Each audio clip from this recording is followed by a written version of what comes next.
Electronics Project Model Exhibition, in which students will display their project models in the exhibition. I'm very happy to share that we have received a very good response for this Kaveri Science Festival from across the India. More than 700 participants registered for this festival. We have received more than 150 entries for Kaveri Science Quiz competition, more than 70 entries for PPT competition, and also very good response for website competition.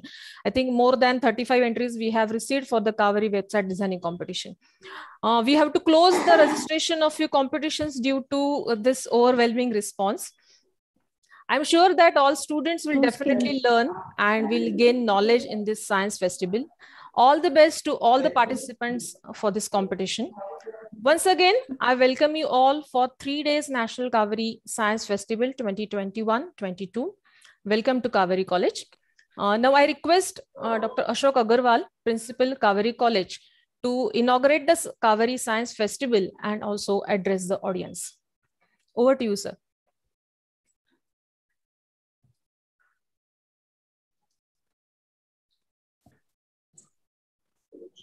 Namaskar, good morning. Our today's speaker, Mr. Dr. Ravindra Kshirsagar, Mr. Anuj Naran, dear participants joining from across India, my colleagues from Kaveri College and other colleges from different parts of India, I welcome all of you in the family of Kaveri. At the outset, I declare the Kaveri Science Fest is inaugurated. It is now open for all other discussion and presentation and sessions. I wish you all Happy New Year. I also wish you all very bright success on the occasion of 75th day of our independence. We are celebrating Azadi Ka Amrit Mahotsav, and on this occasion,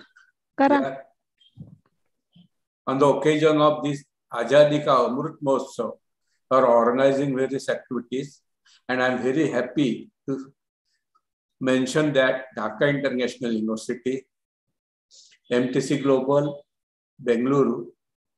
MTC Global Bengaluru is a platform of 30,000 plus management professionals across globe, skills-led, a young entrepreneur, a young NGOs working for making skill and academics accessible and affordable. These are our partners. I welcome all of the representative of this organization also. When I heard yesterday from my colleague, Dr. Jayashree, the overwhelming response, 700 plus participants. Many participants are participating on YouTube. We are allowing only few participants on Zoom, and other participants are joining on YouTube. A good response for various competition that shows the importance of this type of activities. This type of activities are organizing various faculties, like for BBA, we conducted National Business Fest. From Commerce Department, we have conducted sessions on connecting youth to industry. That is very important. For computer students, we have conducted National Techno Fest, and it is a part of these all activities that is Kaveri Science Fest. These all activities are aimed to connect the youth with the society, to connect the youth with the industry, connect the industry with the youth, because Kaveri is always devoted for developing proactive citizenship guided by visionary leadership. That is the motto, that is the objective, that is the vision of Kaveri. With this vision, Kaveri Group of Institutions is working for last 60 plus years in Pune region. Kaveri College is founded in 2005. And Kshirsagarji, as you know, Kaveri is one of the unique colleges in Pune University. and it is a very first choice, or rather unique choice for the students, that shows the love and affection of students and their parents about Kaveri. Friends, these 2 years, right from March 2020 or February 2020, we are facing a lot of difficulties across the globe. This pandemic changed the world altogether. And Kaveri College is the first college, among the first colleges to take initiative to start all activities on virtual platform. Right from 25th of March 2020, we are conducting various activities online because we sincerely believe that we cannot compromise with the quality of education, with the academic benefits of the student, as well we cannot compromise with the safety of the students. So we are conducting a number of activities during the last 2 years. Sagarji, fortunately, we are able to more than 30,000 students through various platforms for development. These all activities are targeted for developing the students, because we sincerely feel that making employable, upskilling of the student is more important than any other thing. For upskilling of these students, we are doing a lot of activities and our students are participating. During last 2 years, we have started various Coursera courses. We are offering these Coursera courses free of charge. My dear colleagues from other colleges, we are offering these courses free of charge, not only to the students, but their family members also. That is the social responsibility of Kaveri, because we believe that during this pandemic also, we can reach the student, we can reach to the youth for their developing, because tomorrow is the day of the youth. Tomorrow is the day of the youngster, and definitely they will contribute for the development of India, because pandemic will not exist for a long time. Definitely it will be over, and it has to be over. But youth are there, nation is there. We have to develop the nation. We have to build the future of the nation. With this vision, we are conducting all these activities, and I'm very sure that all the deliberation, the activities conducted here, that will definitely add values for the upskilling of the students. I wish all the contestants of various activities best luck for their presentation. I wish you all the participants good luck for your participation. Please feel free to be part in the discussion, to ask your question, to ask your queries, and we will enjoy it. Thank you very much. Thank you. Welcome all of you. Thank you very much. Over to you, Jayashree. Yes. Thank you so much, sir, for addressing the audience and inaugurating the Kaveri Science Festival. Thank you so much. With this, actually, I hand over the mic to our student Aditi. She is from TYBSc. So she will introduce our today's resource person, Dr. Ravindra Shirsagar, sir. Over to you, Aditi. Thank you so much, ma'am. A very good morning to one and all. Thank you to all the dignitaries for joining today's inaugural function. Now we shall proceed with the next session for today. I, Aditi Kathare, I am from TYBSc Computer Science at Kaveri College. I welcome you all to the national level Kaveri Science Festival 2021-22. We are very fortunate to have Dr. Ravindra Shirsagar, sir, from Modern College as our resource person for today's session on careers in science. On behalf of Kaveri College of Arts, Science and Commerce, I welcome you, sir, to the national level Kaveri Science Festival. Welcome, sir. It gives me great pleasure to introduce Dr. Ravindra Shirsagar, sir, Vice Principal and College Exam Officer, Modern College, Ganesh Khind, Pune.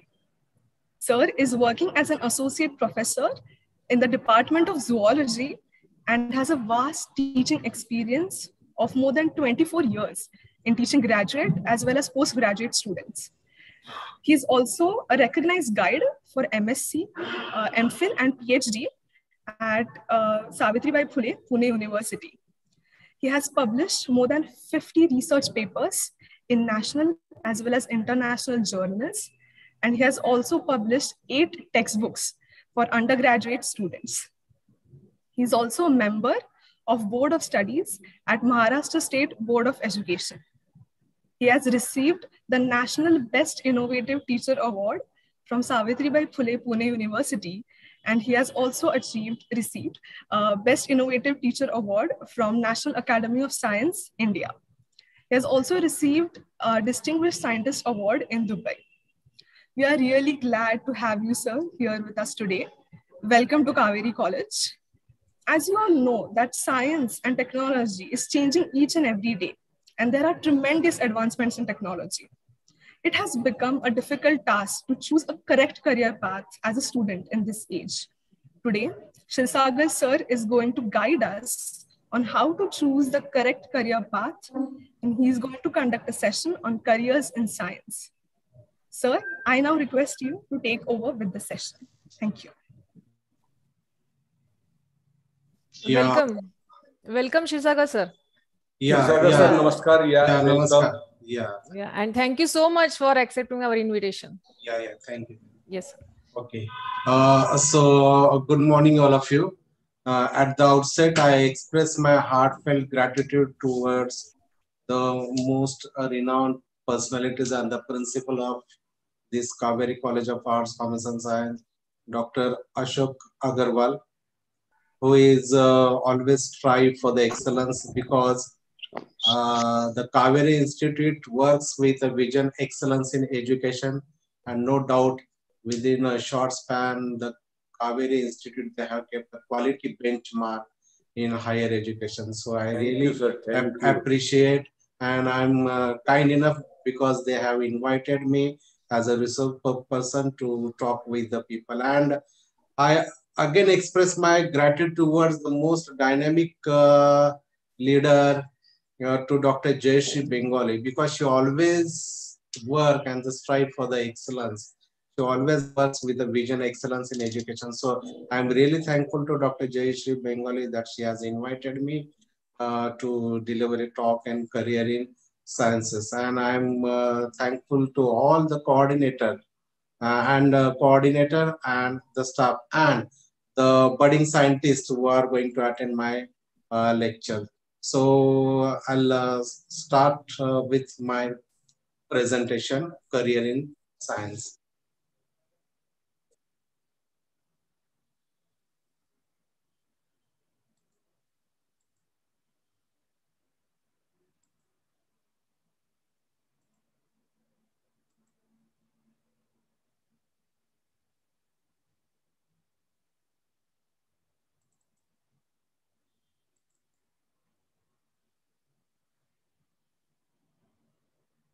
Ma'am, is my screen is visible? Yes, sir. It is visible.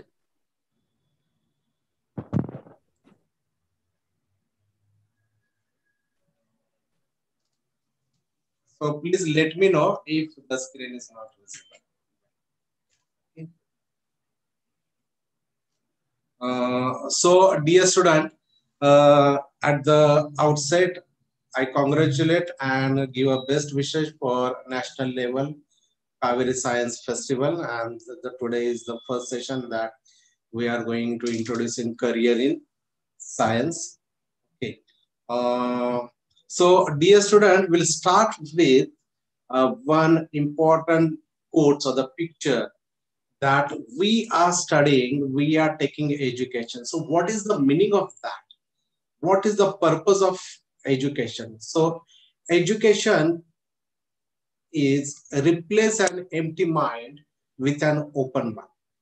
When we are born, so that time, no doubt our brain is empty, but as you go on maturing, so that time, our brain is filling with different types of information, and that gathering of information, it comes in the form of education. So education's purpose is replace an empty mind with an open one. Okay. Now, there are so many branches, but science is the branch which is totally different, and it is based on observation. The science is always based on the observation, identification, description, and theoretical explanation of natural phenomena. So it means the science is a branch which is totally based on facts and observation. The science never believes in the myths or the disbeliefs. So science is totally based on the facts and observation, what the things going in the nature. So Hello, sir. yeah. Sir, sorry to disturb, but right now we are getting only a folder on the screen. The PPT has not been opened over there. The PPT is not there? Yes, sir.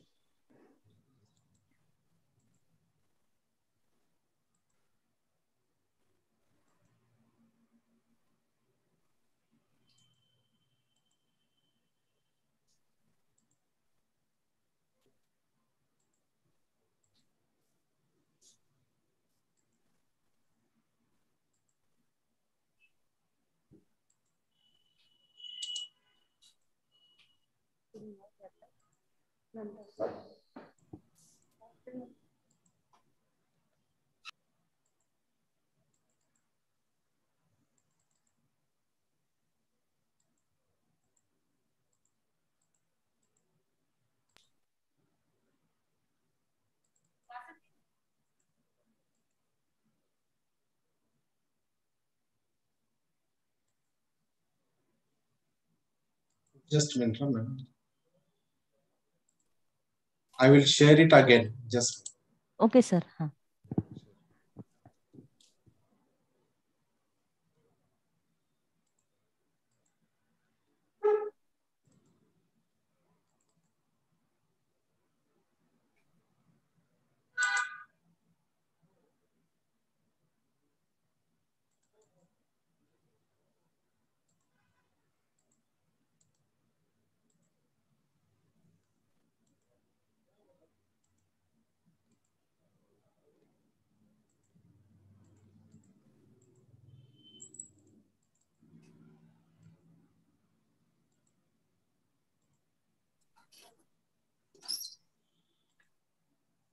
Sir PPT open करून share screen म्हटलं तर होईल. एक minute करतो open.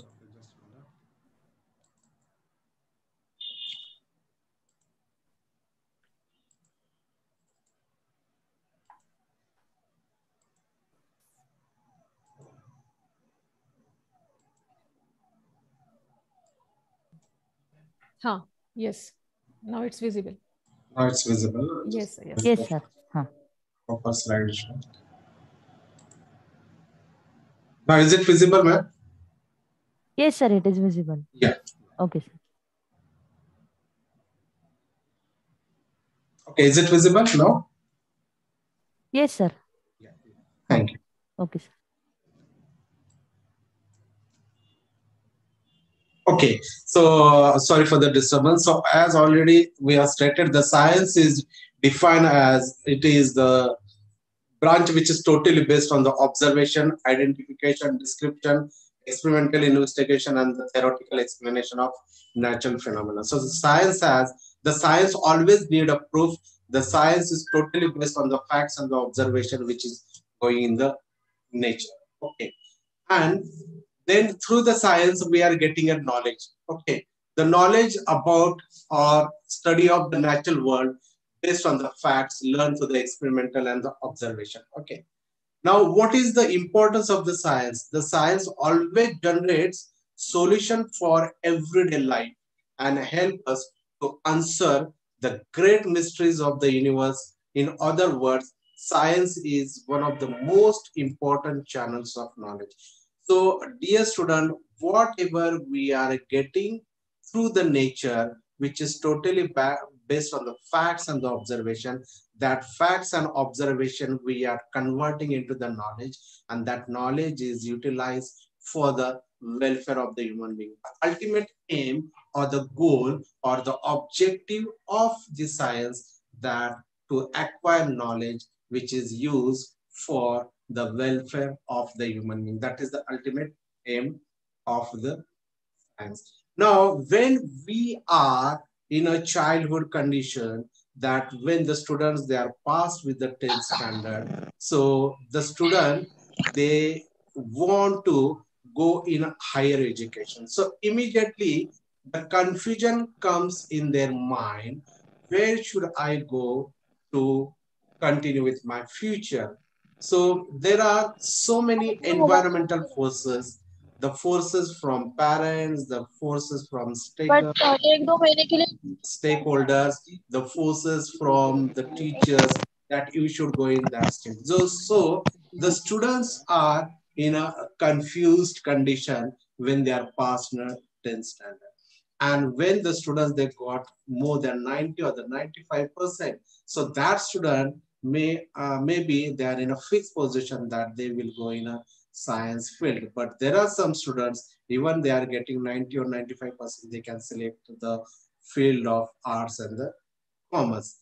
But once you have decided that I will go for science, then what are the qualities you should have when you choose the science field? So that is very important.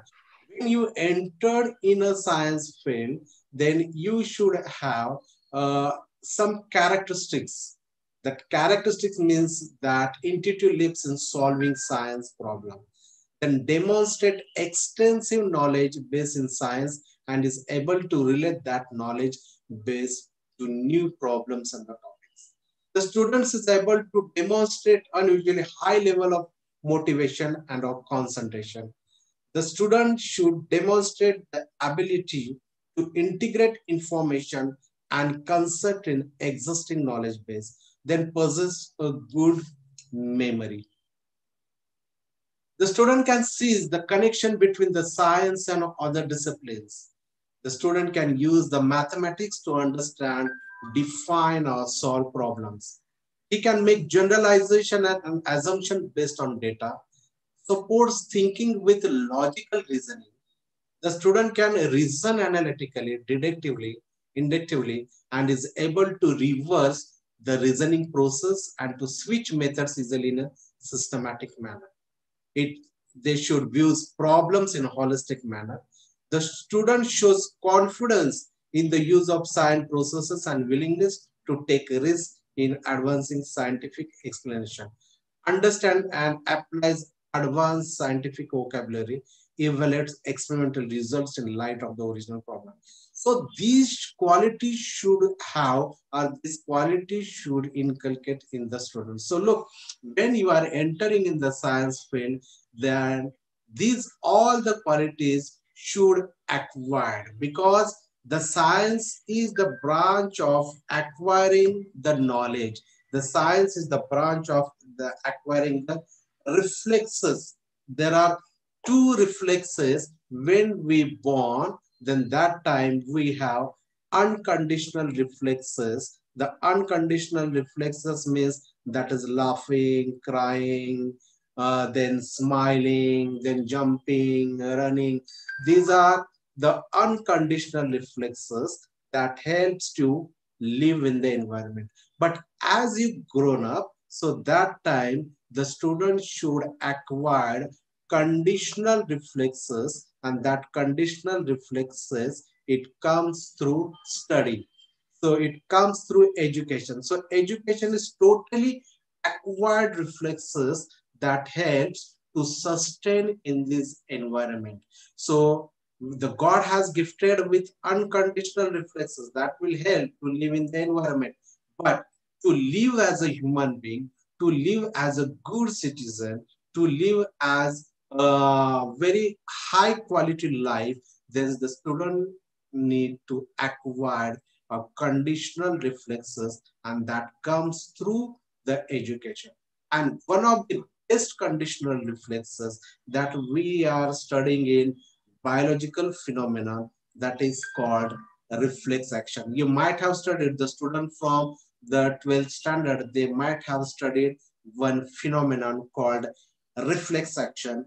The meaning of reflex action is the sudden and the quick response to the stimulus. So dear student, all the examination that are the external stimuli and whatever the quick responses you are giving, that is your answer. So if this questioning and the answering will be a quick process, so it means you will have a good reflex action.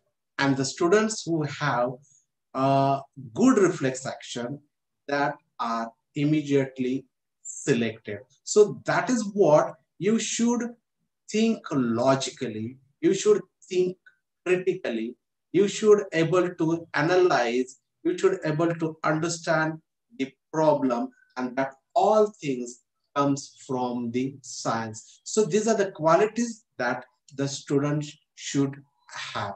Okay. Now, most of the students, when they pass the 12th standard, they have many dream projects. Some of the students, they are saying that I will go in engineering side. Some of them will go, they said I will go in a computer side. Some of them will go for medical sciences, or some of them architecture, design, planning, social sciences, humanities, management, and study. There are so many branches that are evolved from the science that will, where you can make your career. Okay. So this is just a glimpse of this, the career option or the roadmap. Now you are a science student, you know it very well.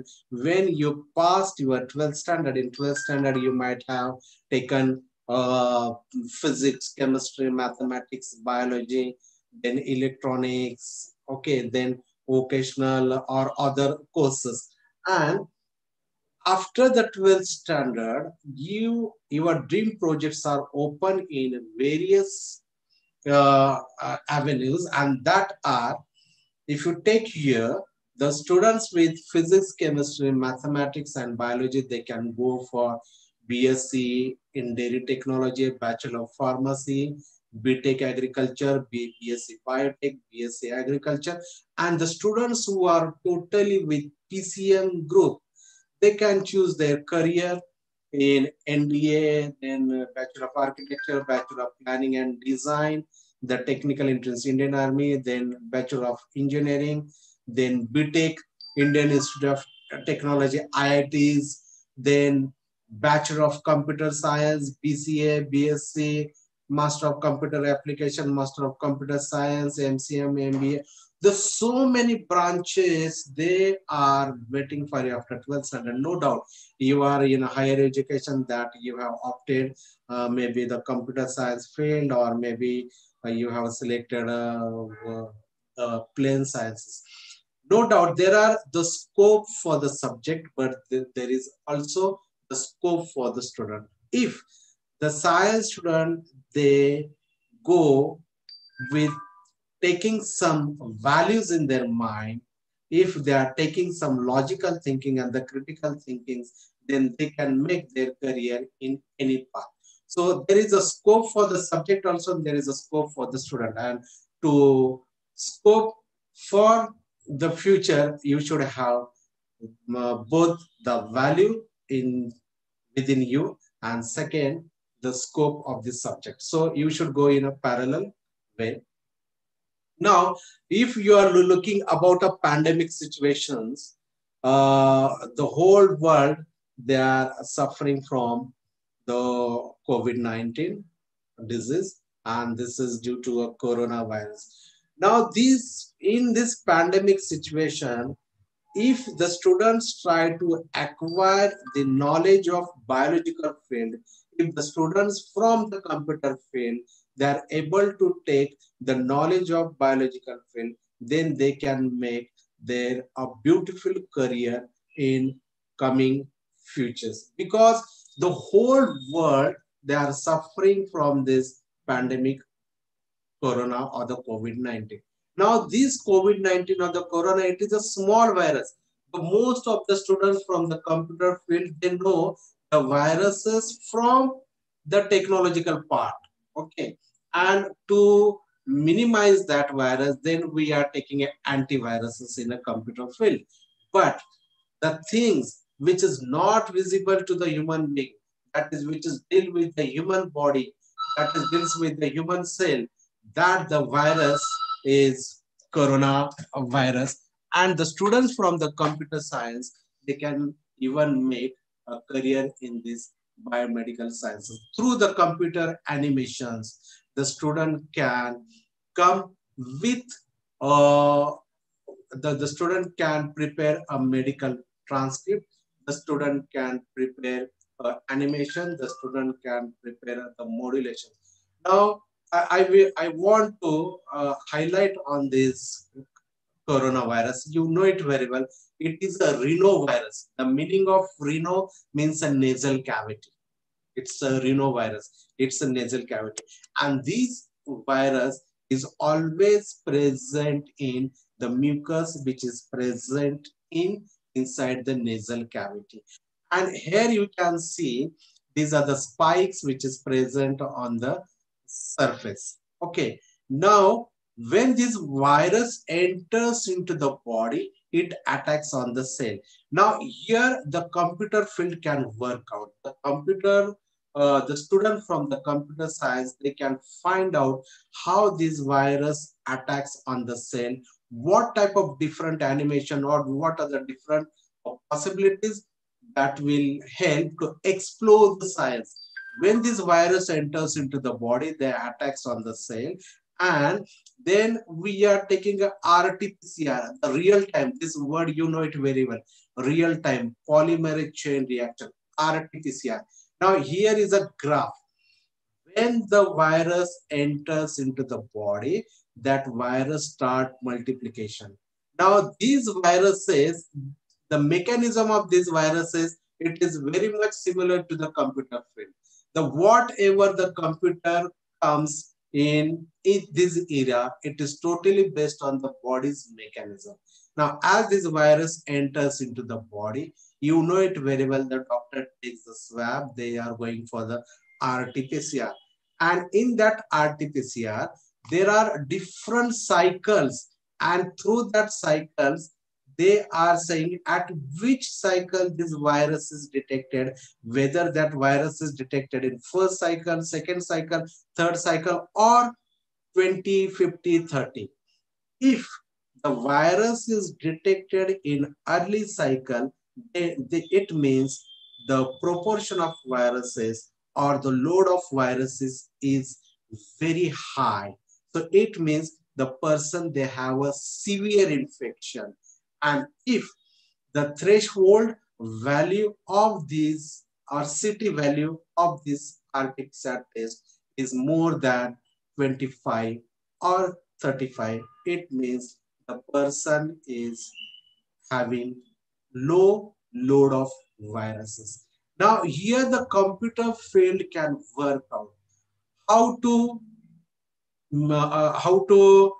take an animation of these viruses, how it enters into the body, how the RT-PCR test work. So it is again total depends on the simulation. So this coming year, maybe it is the year of viruses, and one has to come with new modulation, new signaling mechanism through this computer.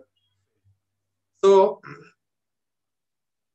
the biology and the computer field, they are the coming avenues for the student. Now the students with science with the biology, they can go for the BSc Biochemistry, BSc Biology, BSc Physics, BSc Chemistry, BSc Environmental Science, BSc Biotechnology, BSc Microbiology, Anthropology. So many branches are there. And dear student, now in foreign countries, the people, they believe that the student can study the multiple things. We should not stop them to acquire the knowledge. So therefore, the new system has come out, that is choice-based credit system, CBCS. Here, the students, they have a choice. The students, they have a choice to select the subject, and the student can acquire multiple knowledge from various branches. So the branches, they are not fixed. Now the student can go in a interdisciplinary branches. The students from computer field, they can acquire the knowledge of biology. The student from the biological field, they can acquire the knowledge of computer, and he can go for a BSc bioinformatics. Okay, so like that, it is completely interdisciplinary. So there is a tremendous scope, or there is a tremendous career in science field. Now, even there are engineering field. Most of the students, they are going in engineering field, but everywhere they need a computer. In every field, even if the student go in a mechanical engineering, electrical engineering, civil engineering, chemical engineering, IT engineering, electronics engineering, petroleum engineering, all these branches, they need a base of computer science. Okay, because the computer, they have completely changing the human life, and the human being is expected that the human beings are expected that the computers, they should work as per the human behavior.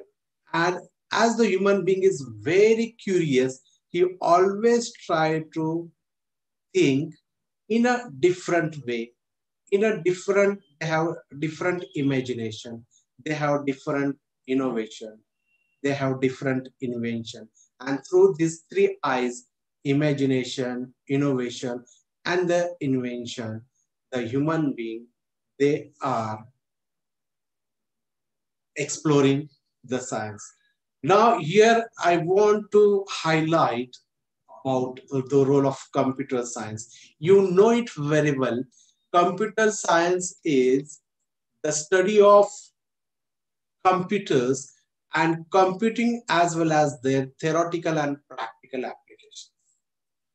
Computer science applies the principles of mathematics, engineering, and logic to plethora of functions, including algorithm, formulation, software and hardware development, and artificial intelligence.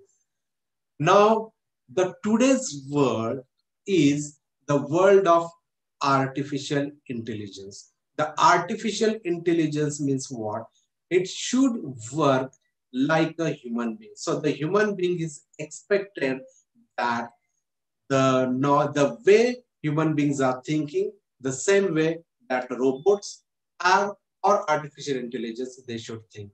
So we have artificial intelligence, embedded system, ethical hacking, wireless network, computer manufacturing, database system, web applications, animations, computer graphing, scientific modeling, computational biology, and video games. So the knowledge of computer is applying in all fields. Now, I will highlight here the computational biology. In computational biology, the students, they are applying their computer knowledge in biological field. I will give one example that the human being is made up of a small cell. Okay. Now that cell, they have a genome called DNA, deoxyribose nucleic acid. And that DNA, it contains the information which is in a coded form, just like a computer. The way the computer have a coded language, the similar, the human body, they have DNA, and on that DNA, some codes are present, and that codes are translated in the body, and according to that, the various proteins, the various fundamental blocks of the bodies are prepared. Now, how that transcription on the translation process takes place in the body, the same way the human beings, they are expecting that the computer should work in that way. So in computational biology, the genome sequencing, is one of the important avenues for the student. The students who have a lot of knowledge about the computer, they can make a career in computational biology, like a genome sequencing. Even they can go for a scientific modeling, okay, and the animations. Now, these are again the same thing. The modern subjects which are the taught in computer science. The modern subjects taught in computer science like artificial intelligence, big data analytics, bioinformatics, cybersecurity, Internet of Things, blockchain, data science, and machine learning. Okay. Now, the current scenario, they are working on artificial intelligence and the blockchain. Okay. And Internet of Things. And apart from that, there are a cryptocurrency. The cryptocurrency, it is again a new era in a computer field, that how the cryptocurrency works, how the blockchain works, what are the application of artificial intelligence, what are the application of cyber security. So the student can make a wonderful career in this field.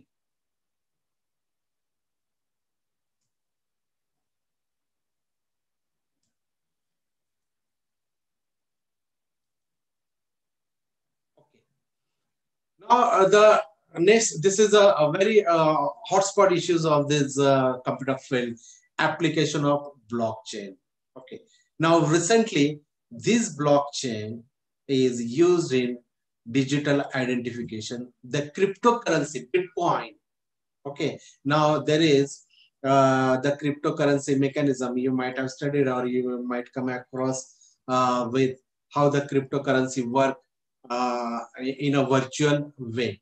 So the Bitcoin is the best example of that. Then in a real estate, the blockchain is working.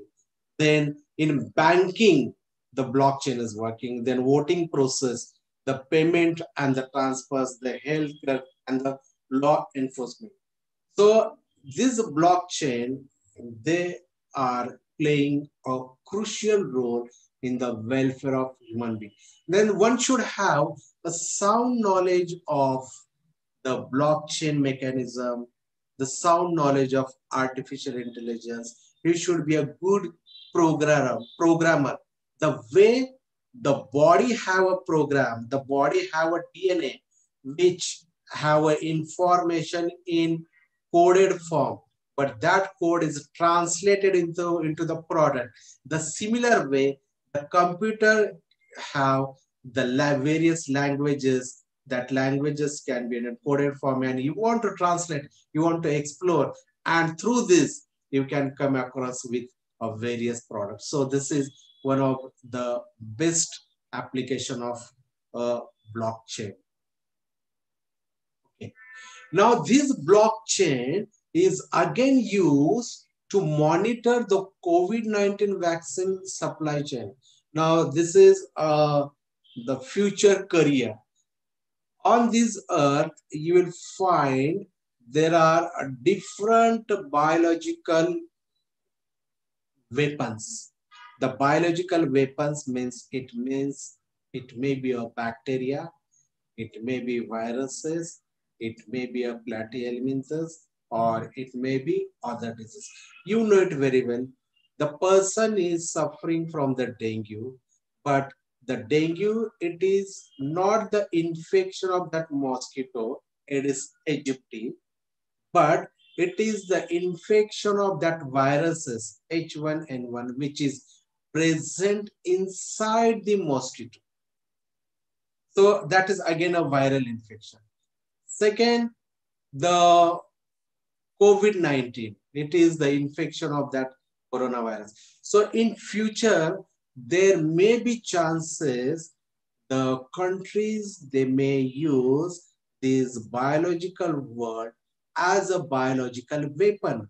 So you know that if you read the history of this corona, that this coronavirus is the main source of this coronavirus is in China, that is Wuhan, and it comes from one bat. It's a mammal. The bat is a mammal, which is very much similar to the human being. So the viruses which is present in the bat that has transferred to the human being, and the whole world comes in a pandemic condition.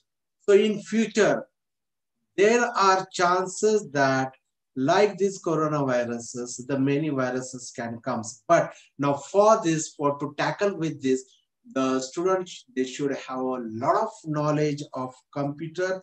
They should have a lot of knowledge of the programming. They should have a lot of knowledge of biological field. They should have knowledge of the computer field. So it is an integrated branch.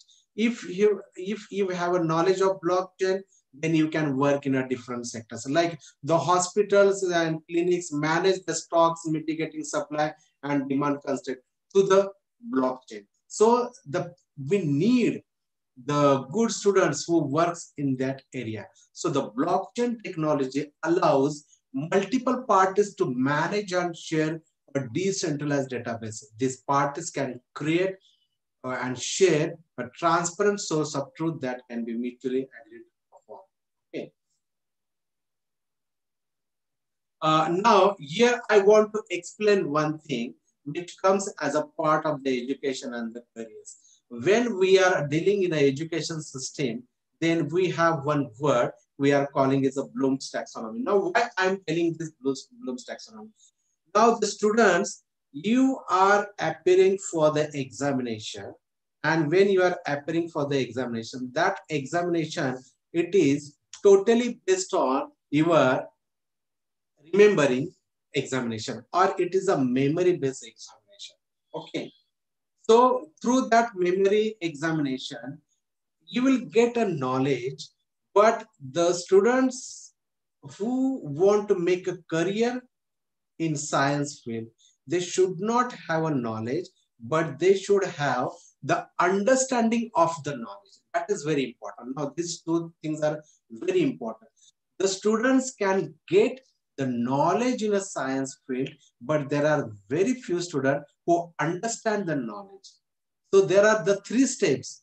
If the student have a sound knowledge, and if the student understand the knowledge, then the student can apply that knowledge and he can come with the creation of knowledge, or it will come the creation of new laws. So these are the steps.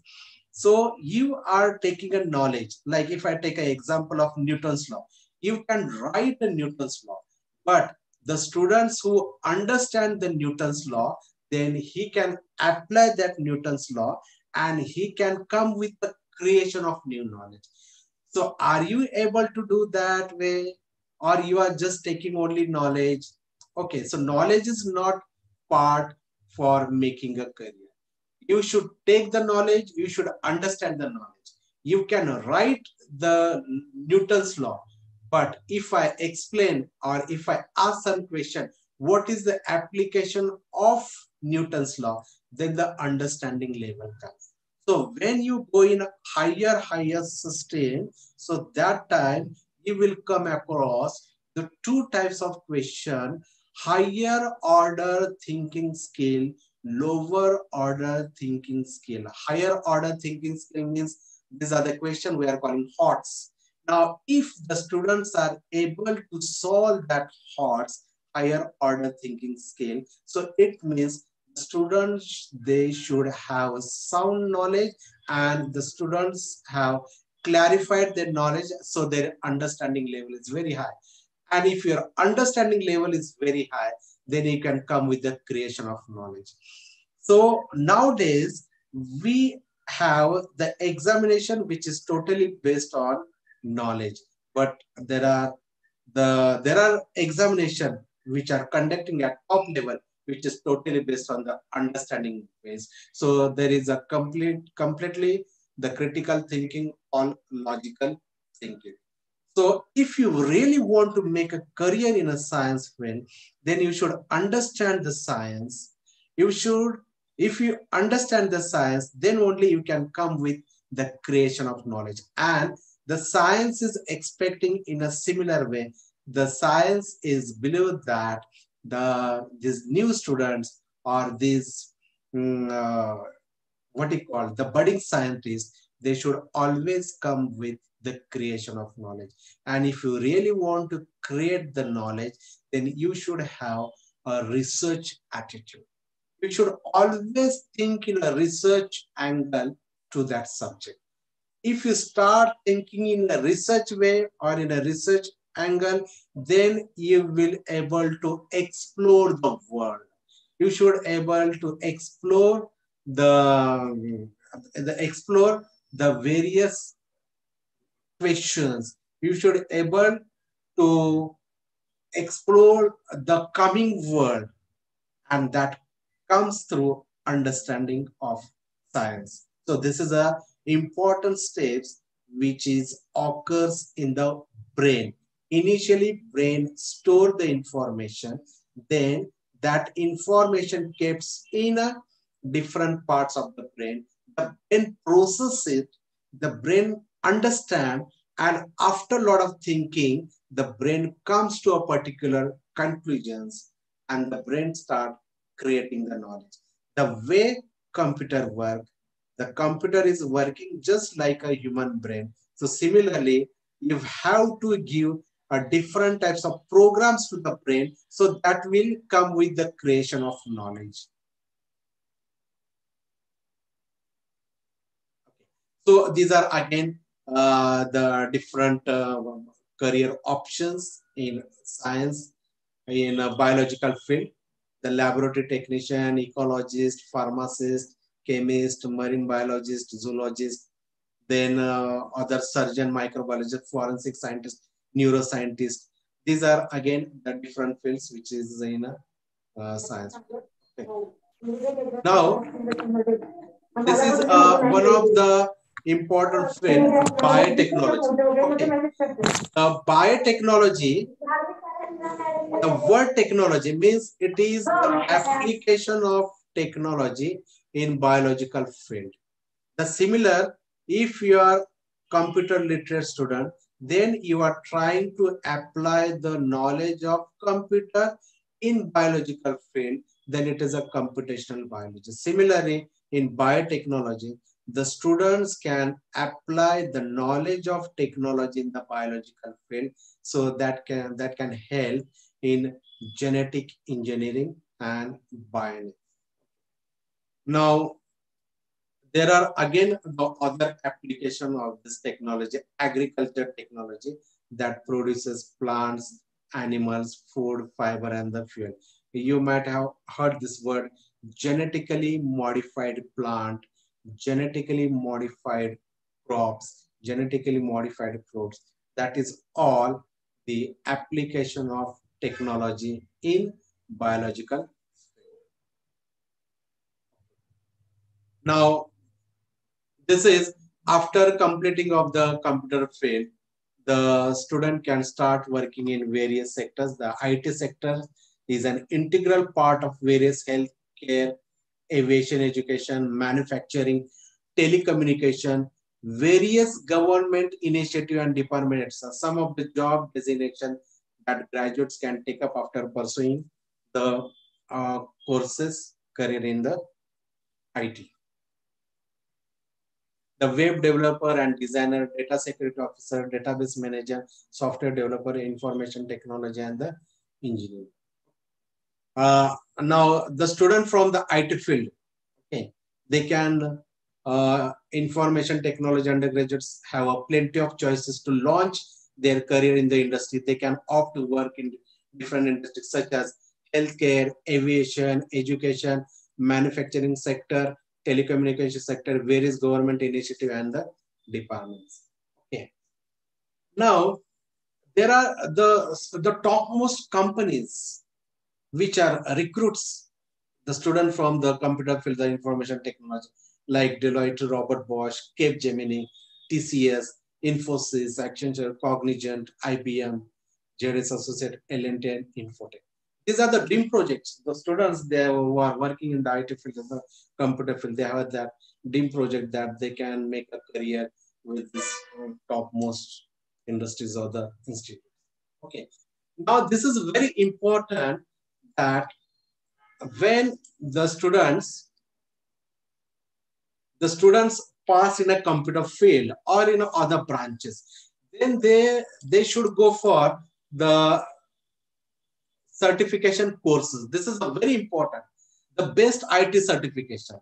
Okay. Now, if the student go for this IT certification, then there are more chances then they can get a job easily. The first certification is Best Intelligence BI. With a BI certification, the IT professional can fine-tune their skills in data planning, metadata systems development, ERP system analysis, programming, and technology management.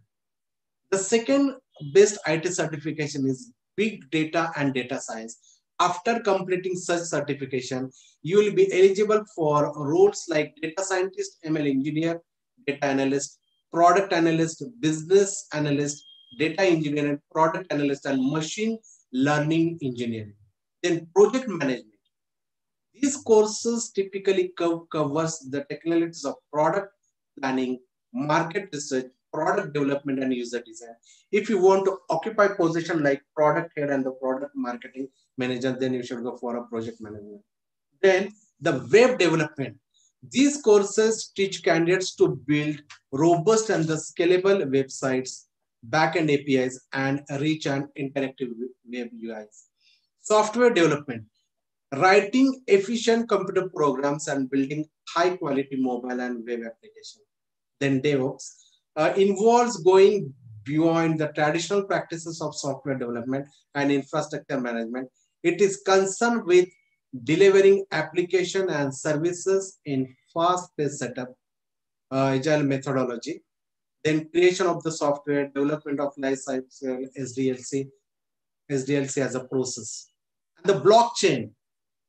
These courses teach you how to approach your real world business problem by thinking like a blockchain. By thinking like a blockchain consultant, you will learn how to use blockchain tools like Ethereum, Hyperledger, Fabric Composer, advanced JavaScript, Node.js. Also, you will learn how to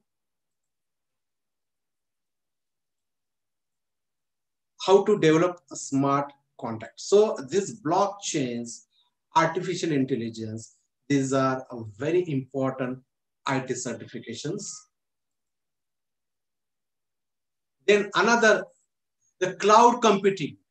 Training in the cloud computing stresses on building expertise in Amazon Web Services, Microsoft Azure, Google Cloud Platform, project leads manager, data professional, software developers. With this knowledge, you can qualify for the post given below, like cloud engineer, cloud architect, cloud software developer, cloud administrator. Cyber security. A cyber security certification can supplement your resume's qualification with specialized learning in subjects like cryptography, computer network, and application security, and the machine learning and artificial intelligence. Statistics and exploratory data analysis, machine learning, deep learning, reinforcement learning, natural language process. So, dear students, these are the best IT certificates. And if you have a good career, if you want to make a good career, then you should go for this IT certification. That will definitely help you to open new avenues of career. Okay.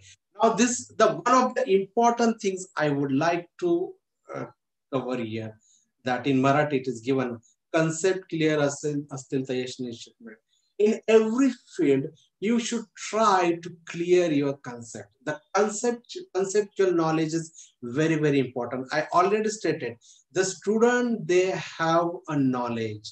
They can explain the knowledge, but what is the concept behind this? If I ask a question that please try to clear the concept of this knowledge, then students are not able to clarify that knowledge. So you should have knowledge, plus you should have a conceptual knowledge. You should try to clear the concepts of that knowledge.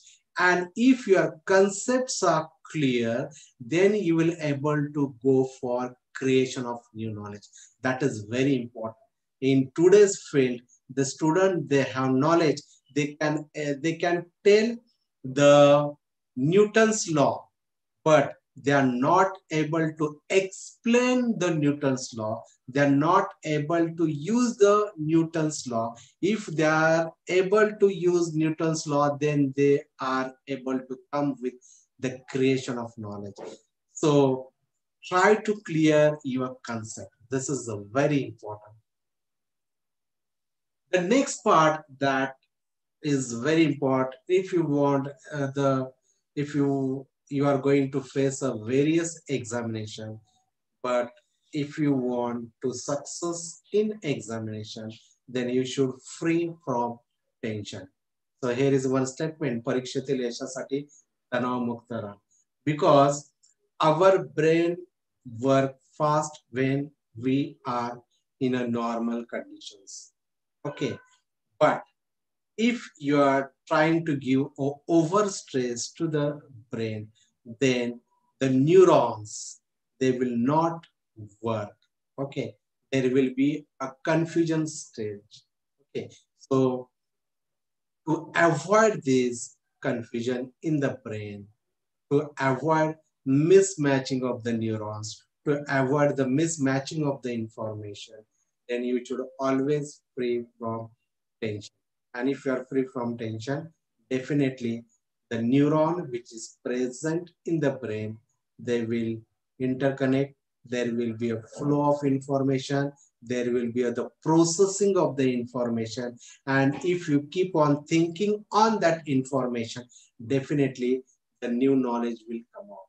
Now, the student here, I would like to give a 3 important suggestions that you should be a very good reader.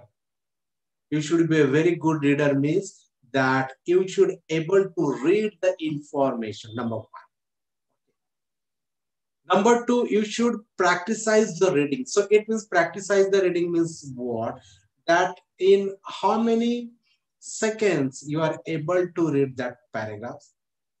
Second, you should be a very good thinker. That if you are able to read, then you should able to process what you read, and that processing, it goes in a brain, and after that processing, the new knowledge will comes out, that is through your language. So your languages, it should come out through the knowledge. So you should be a very good reader, you should be a very good writer, and you should be a very good orator. And all this reading, writing, and oration is totally brain on how your brain works. And the working of the brain is totally depends on what type of programs you are giving to your brain, the way you are giving a programming to the computer. It is very important that you should also give programs, you should also give a stimulus to the brain so the brain can work fast. So the brain can work fast, and if the brain work fast, definitely there is a creation of knowledge. So this is a very important steps of learning. Okay. And finally, dear student, here I would like to give one message that excellence is never an accident. It is always the result of high intention, sincere effort, and intelligent execution. So this is about the glimpses of career in science. So I'm really thankful to organizers. They have given me opportunity to interact with. Thank you very much. Thank you so much, sir, for such a excellent explanation, I can say. With the example, you have illustrated how students can actually get the opportunity, career opportunities in various fields. Thank you so much, sir, for sparing your valuable time for our students. Now, can we take few questions if students have? Yeah. So students, if you have any question, you can go ahead, or you can type in the chat box also.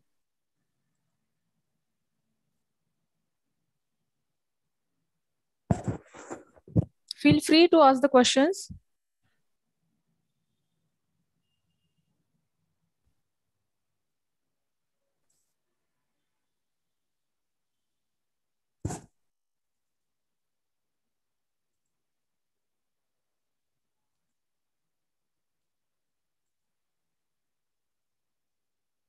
Any student?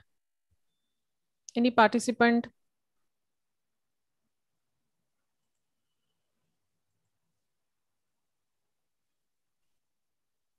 Okay, so as you have a very vast experience in guiding the student about the career opportunities, so may I ask one question? Yeah. So many times it happened with the students that they don't understand even what they are liking. Yeah. So how they can find what they like and how they can go ahead with the that particular career path? Okay.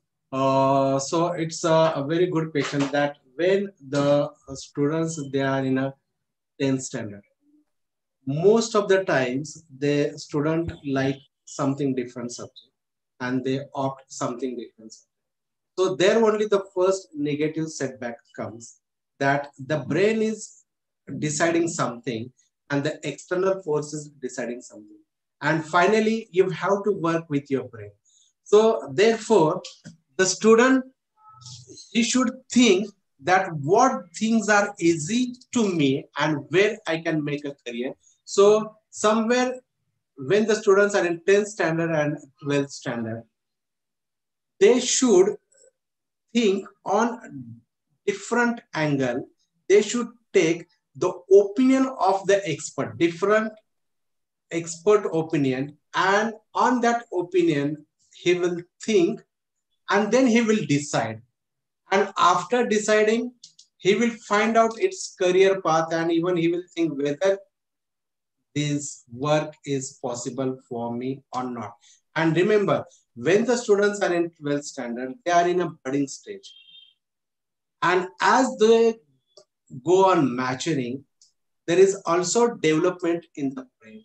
So even they can explore, they can do anything. The things which is not like him earlier, maybe he can make the career in that field. There are so many physicians, they got a Nobel Prize in biological field.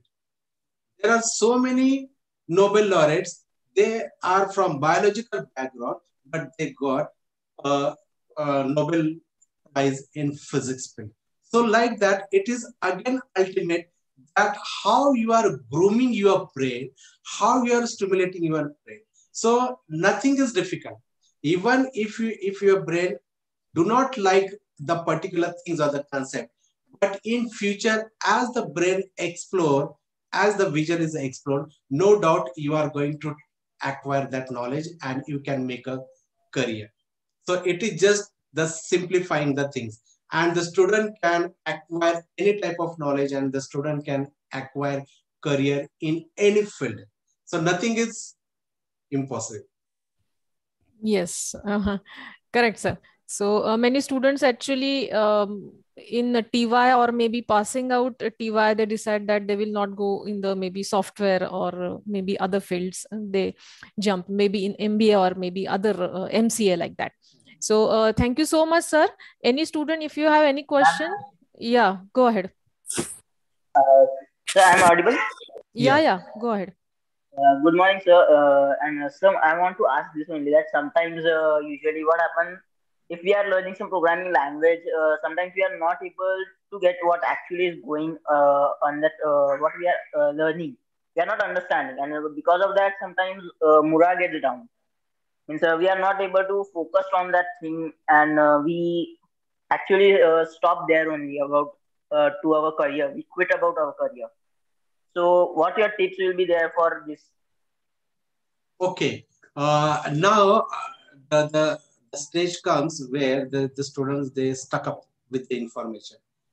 So it means the processing has stopped. So the students are not able to get anything.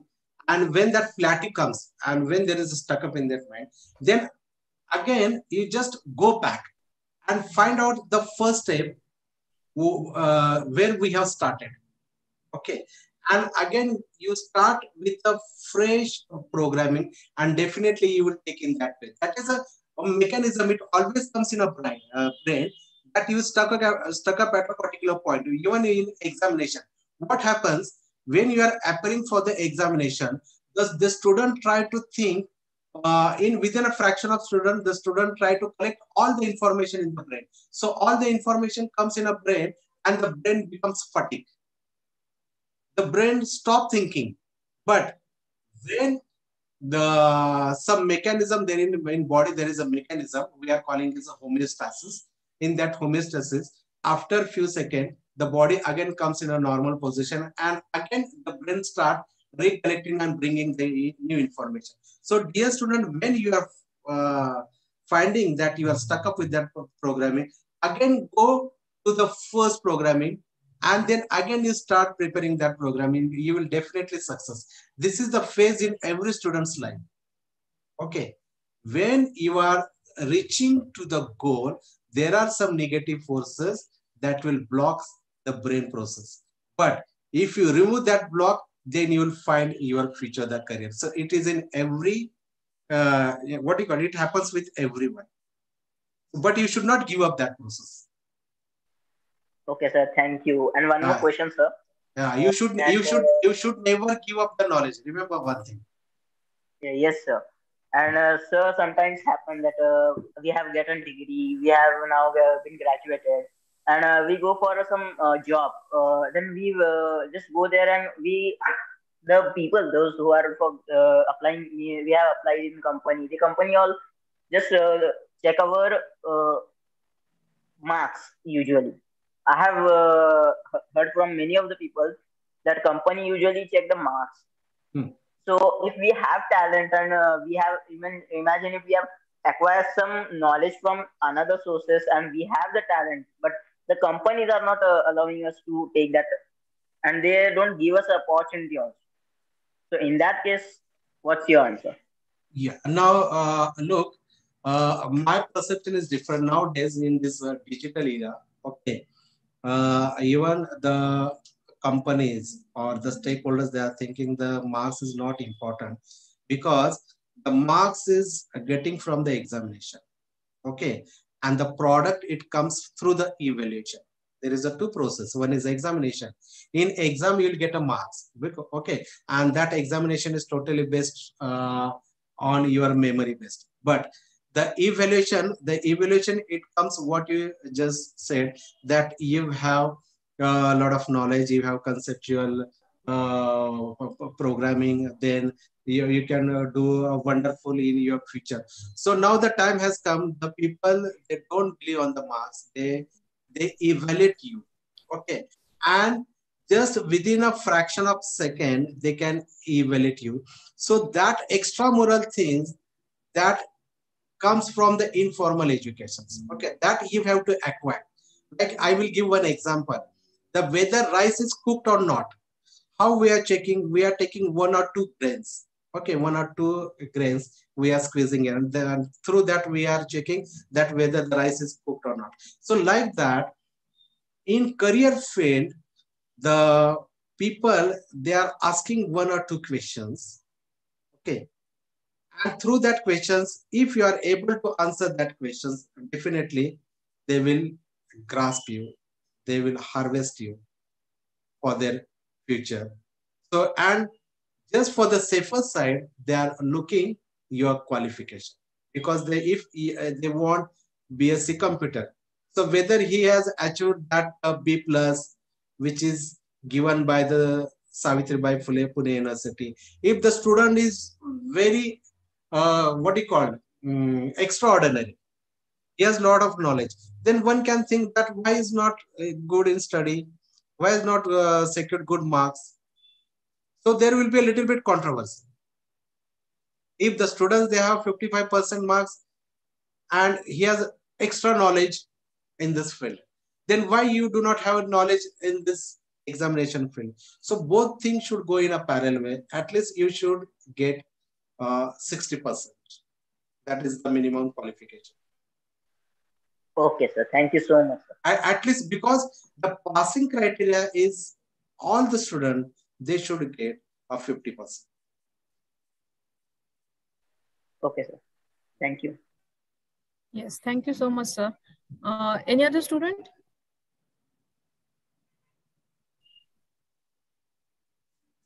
Okay.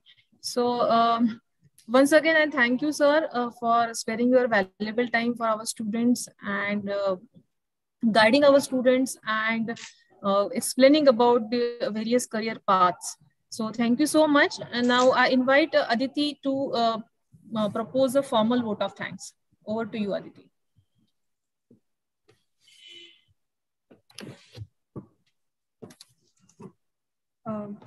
Thank you, sir, for such an inspiring session. I'm sure my fellow classmates and I will have taken many notes on this session, and we understood different opportunities in science, and not just in terms of computers, but also in biology and how computational biology is related.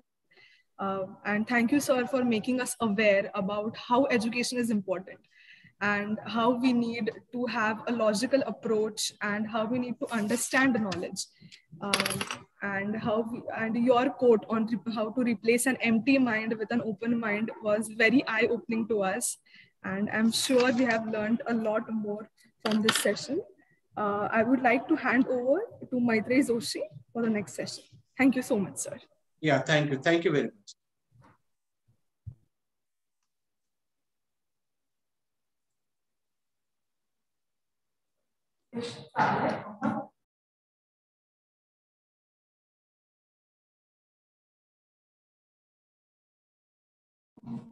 Thank you, Aditi.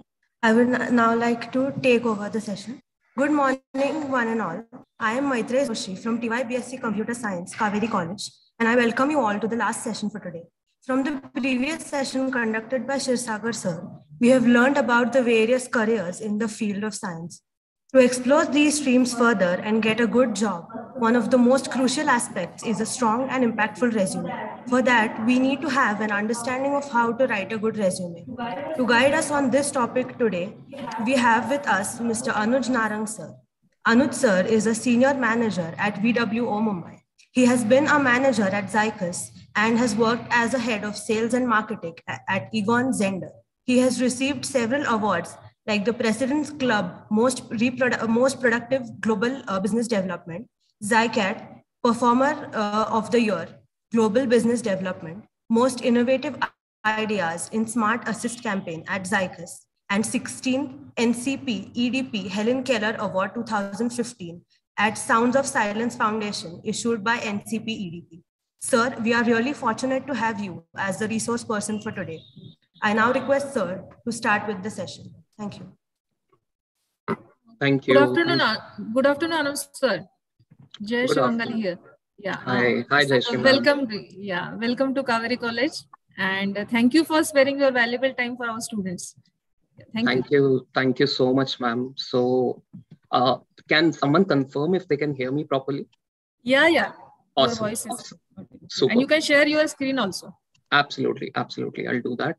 Before probably sharing my screen, thank you so much, Maitri, for introducing me, and a quick vote of thanks to Dr. Jayashree for probably having the discussion with me and inviting me to Kaveri.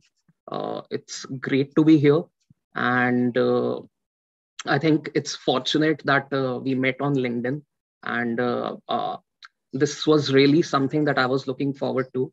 So again, thank you. And I would also probably like to thank Dr. A.M. Agarwal for assisting in probably sending a formal invitation to me over email. So it was a very warm welcome. Thank you so much. I'll start sharing my screen now. Please let me know if it's visible.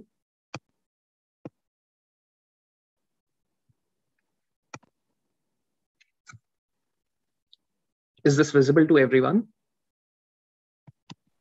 Yes. Awesome, great. There might be a slight trouble in probably showing a slideshow of this.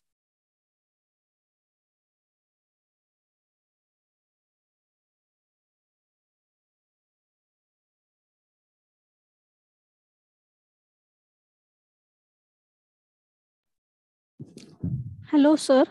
Sorry to disturb you, but we can't hear you, sir.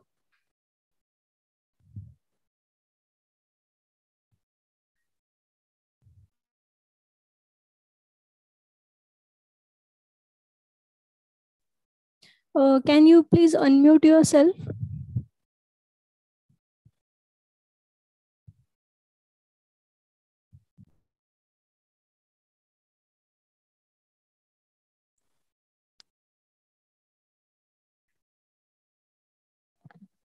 Am I audible now? Yeah. Now Yes, you are. yes, sir. Awesome. Great.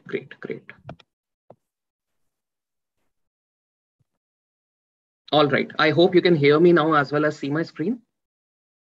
Yes. Super. Thank you. Thank you so much for confirming. Yeah. So there's just one request from my side. If the students can be interactive during the session, nothing like it, I would really love it. And this session is about resume writing tips and a quick story of probably how we came about this session. So I had written a very small piece on LinkedIn about one-liners about resume writing tips. So I think Dr. Jayashree was probably proactive enough to connect with me on LinkedIn, and she asked me if we can do a session together at Kaveri. So, and this has led to it. So I just wanted to keep it a little interactive, and I've not included a lot of text in my presentation. It's just images that you'll see probably on the screen, and I would be telling you what the image is associated with, as well as how it can help you in writing a better resume. And I can probably begin now. So the first image that probably you see on the screen is MBA Chai Wala. I am not very sure if anyone or most of you have heard of this. This is a very master entrepreneur, and he's an MBA graduate, but he has opened his own Chai Wala store. So what the image is trying to depict is uh, probably the first thing that you see is this boldened MBA chai wala words right at the top. And this is the first resume tip, that you have to put your name, email ID, maybe a phone number right at the very top of your resume. That's immensely important. And don't worry, after sharing all these pictures, I'll also make you go through a few resumes of my own, how my resumes have developed from 2013 to probably here. It's been 8 years in the corporate journey. So this is step number one, which is like bolden your words, bolden your probably especially name, your email, your phone number, and put it right at the very top of your resume. That's essentially important because a name is very closely related to your identity and it should stand out. I'll move to the next step, number two. Number two is, it's a very simple image. It's LinkedIn. Now, as we all know, with more and more probably virtual scenarios, corporates are very active on LinkedIn. All the businesses are very active on LinkedIn. And all the stakeholders who are responsible for, let's say, hiring in terms of talent acquisition managers, in terms of probably hiring managers, they are also very socially active. It's immensely important to have a LinkedIn profile. And also, if you can hyperlink it, nothing like it. Because a great thing for any hiring manager would be to probably just with a single click, get your LinkedIn profile opened. It's immensely important. I believe like a couple of folks from Kaveri College itself visited my LinkedIn profile last night. I was very excited to probably see that as well. But nonetheless, every single person must have a LinkedIn profile and they should hyperlink it inside their resume so that just with a single click, you can probably directly go to someone's LinkedIn profile as well. It's absolutely immensely helpful for a hiring manager. And every single day, I go through a lot of resumes in Wingify, and this helps me a lot.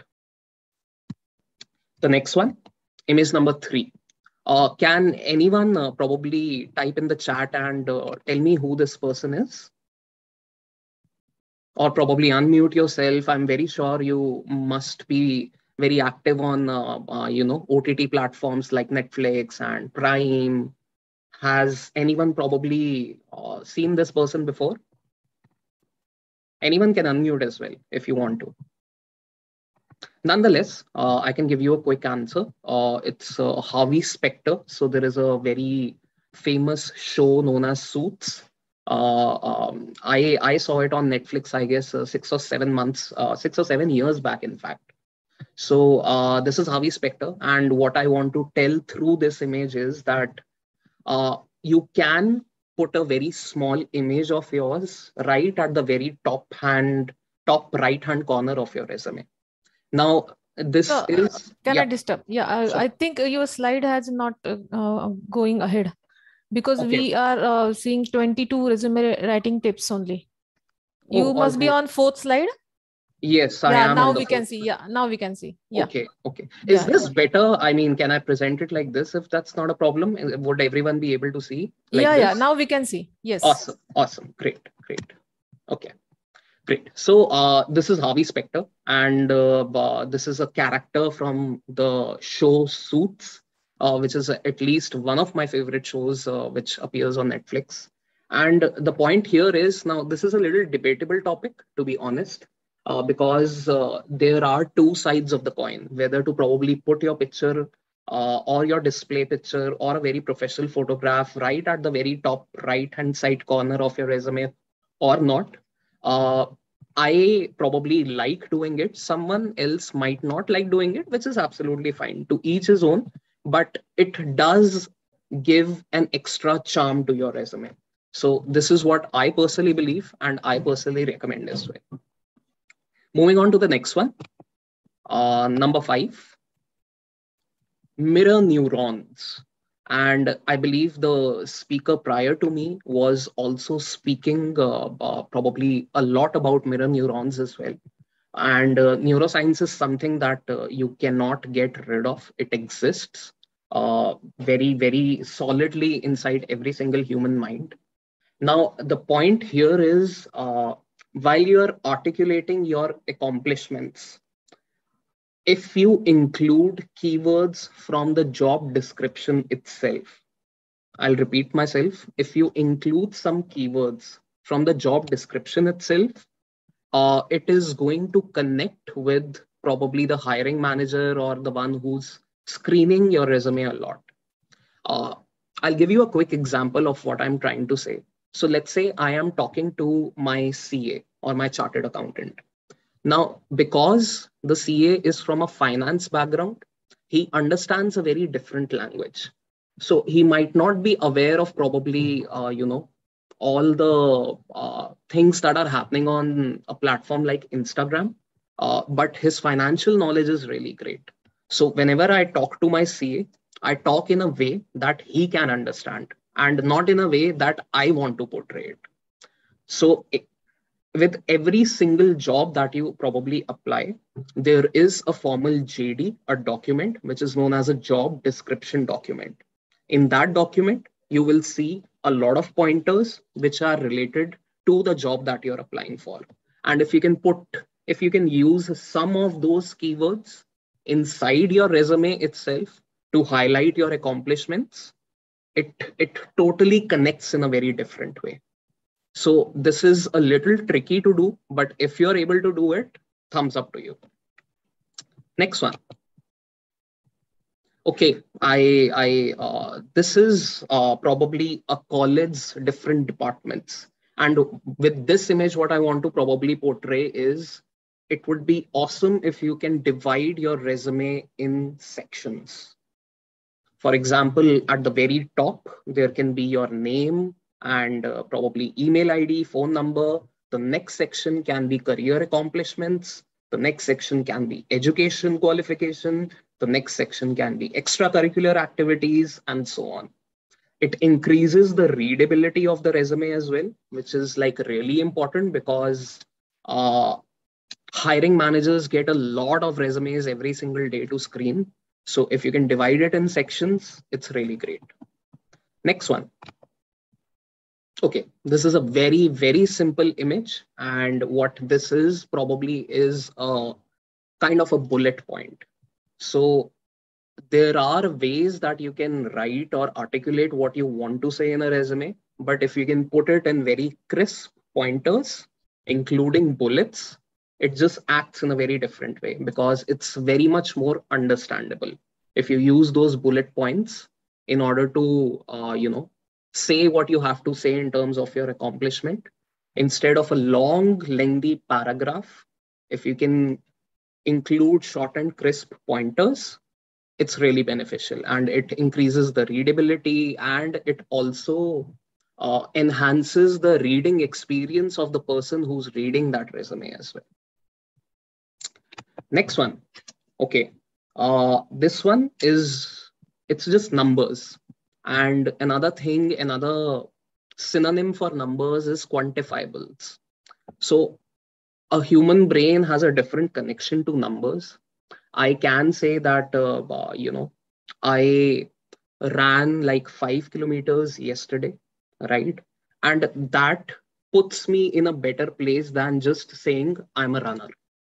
So these are two very different things because I'm a runner is a general statement, is more of a generic statement.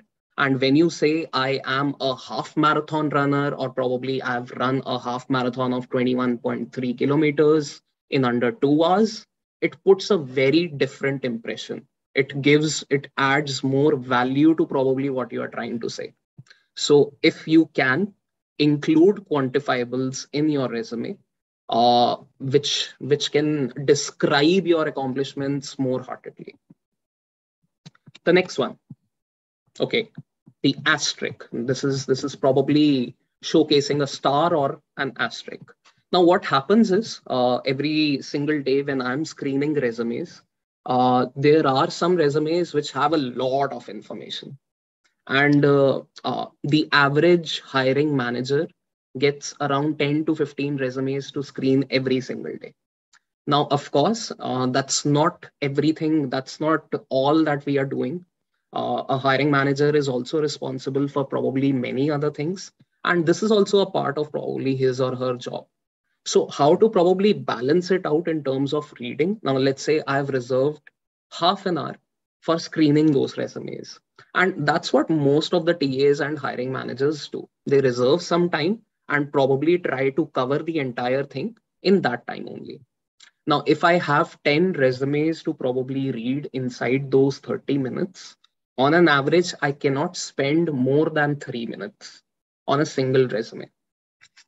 I'm still being probably a little modest. If you probably search on Google, the average reading time for a resume outside in the corporate is close to 10 to 15 seconds. It's a fact now. The average reading time is close to 10 to 15 seconds, although I spend a lot of more time in screening resumes. But things need to probably stand out. And one of the ways for you to make your pointers stand out is like mark an asterisk on it. It's just a hack. If it's an accomplishment that you don't want the hiring manager to miss out on, you should just put a single star to it. That's it. But be wary of the fact that don't include stars everywhere, because then it would defeat the purpose. So you don't have to astericize every single bullet pointer, but maybe one of those or two of those that you think are immensely important and you want to highlight them, you should astericize them. So this is just a hack that probably has worked for me. Next one, number 9. What does this image probably signify? It's more of a hyperlink. Now, hyperlinks are very, very, very important, I believe, crucially important in the digital world that we are living in right now. I'm very sure every single one of you is very active on social media. They're using internet on their mobile phones, tablets, laptops, every single way, right? And let's say I receive a candidate's profile and I have their name and I have their college name, right? But I have to make a special effort to probably Google their name along with their college name and see wherever their probably LinkedIn profile is or other social media profile is, and so on. But if we can include these hyperlinks in our resume for our LinkedIn profile as well as for the companies that we have worked on, maybe even if you have developed some project, let's say you have written a piece of code and probably submitted in your final semester project, you can also include the hyperlink of the source code or probably of the project if it's shared on the cloud. So this is also immensely beneficial because someone can obviously write that I worked on, XXX project in my last semester, and it was one of the most top rated projects, right?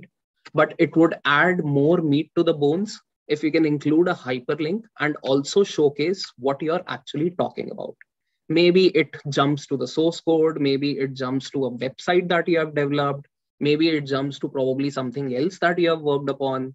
But these hyperlinks are very, very important to include inside your resume.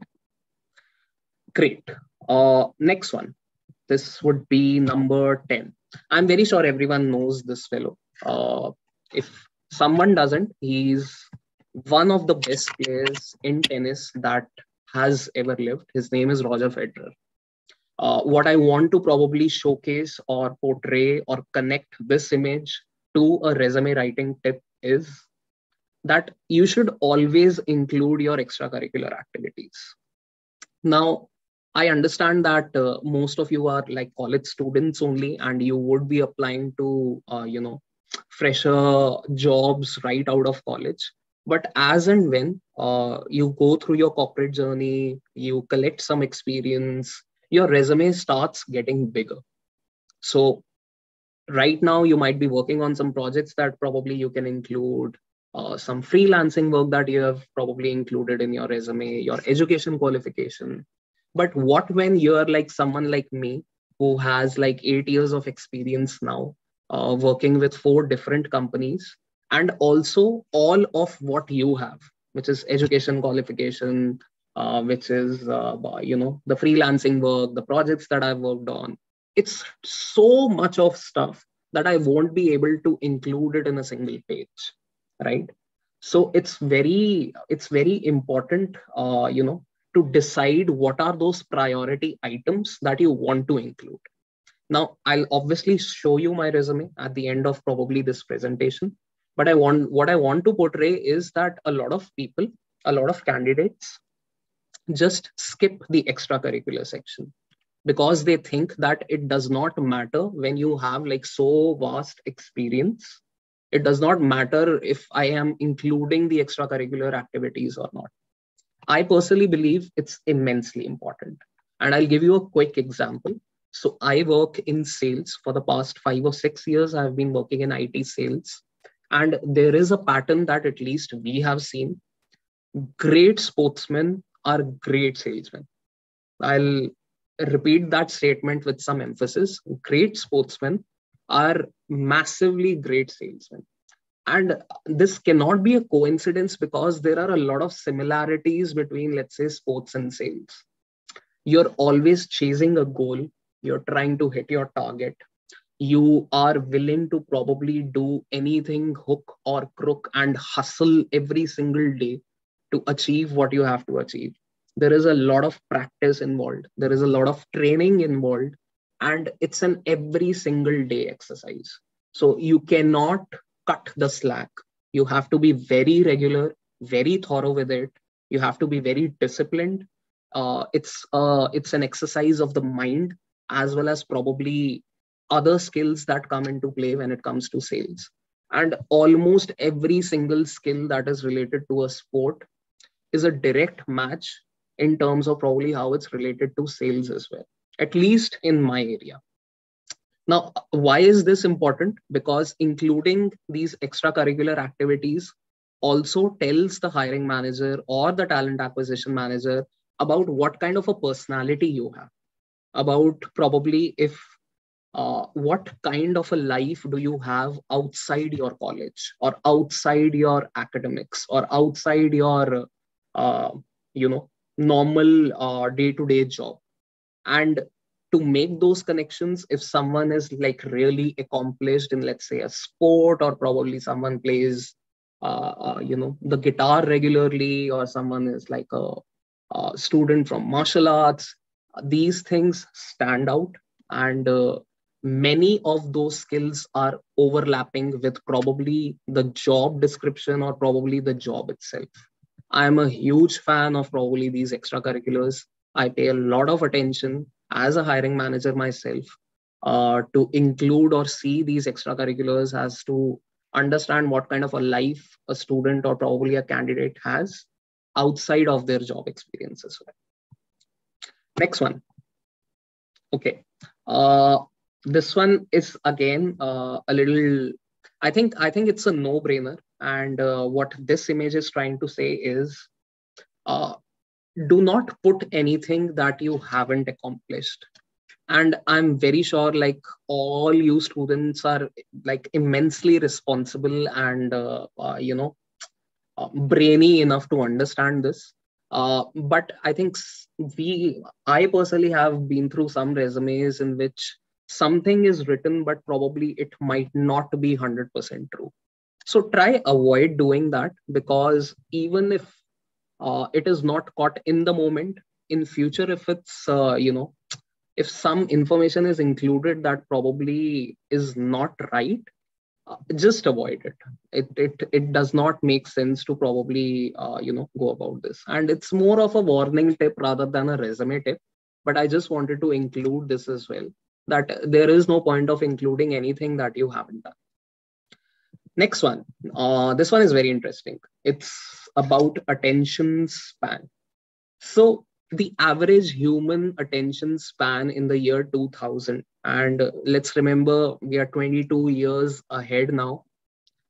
In 2000, it was 12 seconds. In 2013, it reduced to 8 seconds. The average attention span of a goldfish is 9 seconds.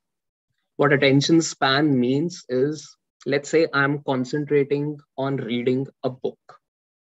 Now, I can go 8 seconds with absolute accuracy and absolute, giving my 100% attention to what's written in the book. And within 8 seconds, if I'm an average human being, my mind would divert. It would maybe start thinking of, spaceships. It would start thinking of coffee. I might feel hungry. A person might go right beside me and like I might just turn my head towards him or her. That's how attention span is defined. How long can you probably concentrate on a single thing with undivided attention? With the invent of probably all the social media videos and probably stories and Instagram stories, whatever is happening out there, our attention span is reducing further. We are getting used to probably, just swiping up and changing the context of those stories every 2 or 3 seconds. Today, we are able to pause live TV. We are able to rewind anything that we want in Netflix. We are able to rewatch videos, rewatch probably, any content from like 80s or 90s as well, which was not possible, let's say 10 years back. But what is happening probably at the back end is it's reducing our attention span further. Now, what is the entire point of attention span with a resume? The point is complex sentences. So I've seen a lot of resumes which have like huge sentences, which are like spanning close to 30 to 40 words. Now, what happens is when a hiring manager or a TA is reading that resume, a very complex sentence, a very long sentence, the meaning is lost. Let me just put it that way. The entire meaning is lost because the attention span of everyone is not the same as it was before. What works in today's world is having very crisp and short sentences, not more than 10 words. So that's tip number 12 for you.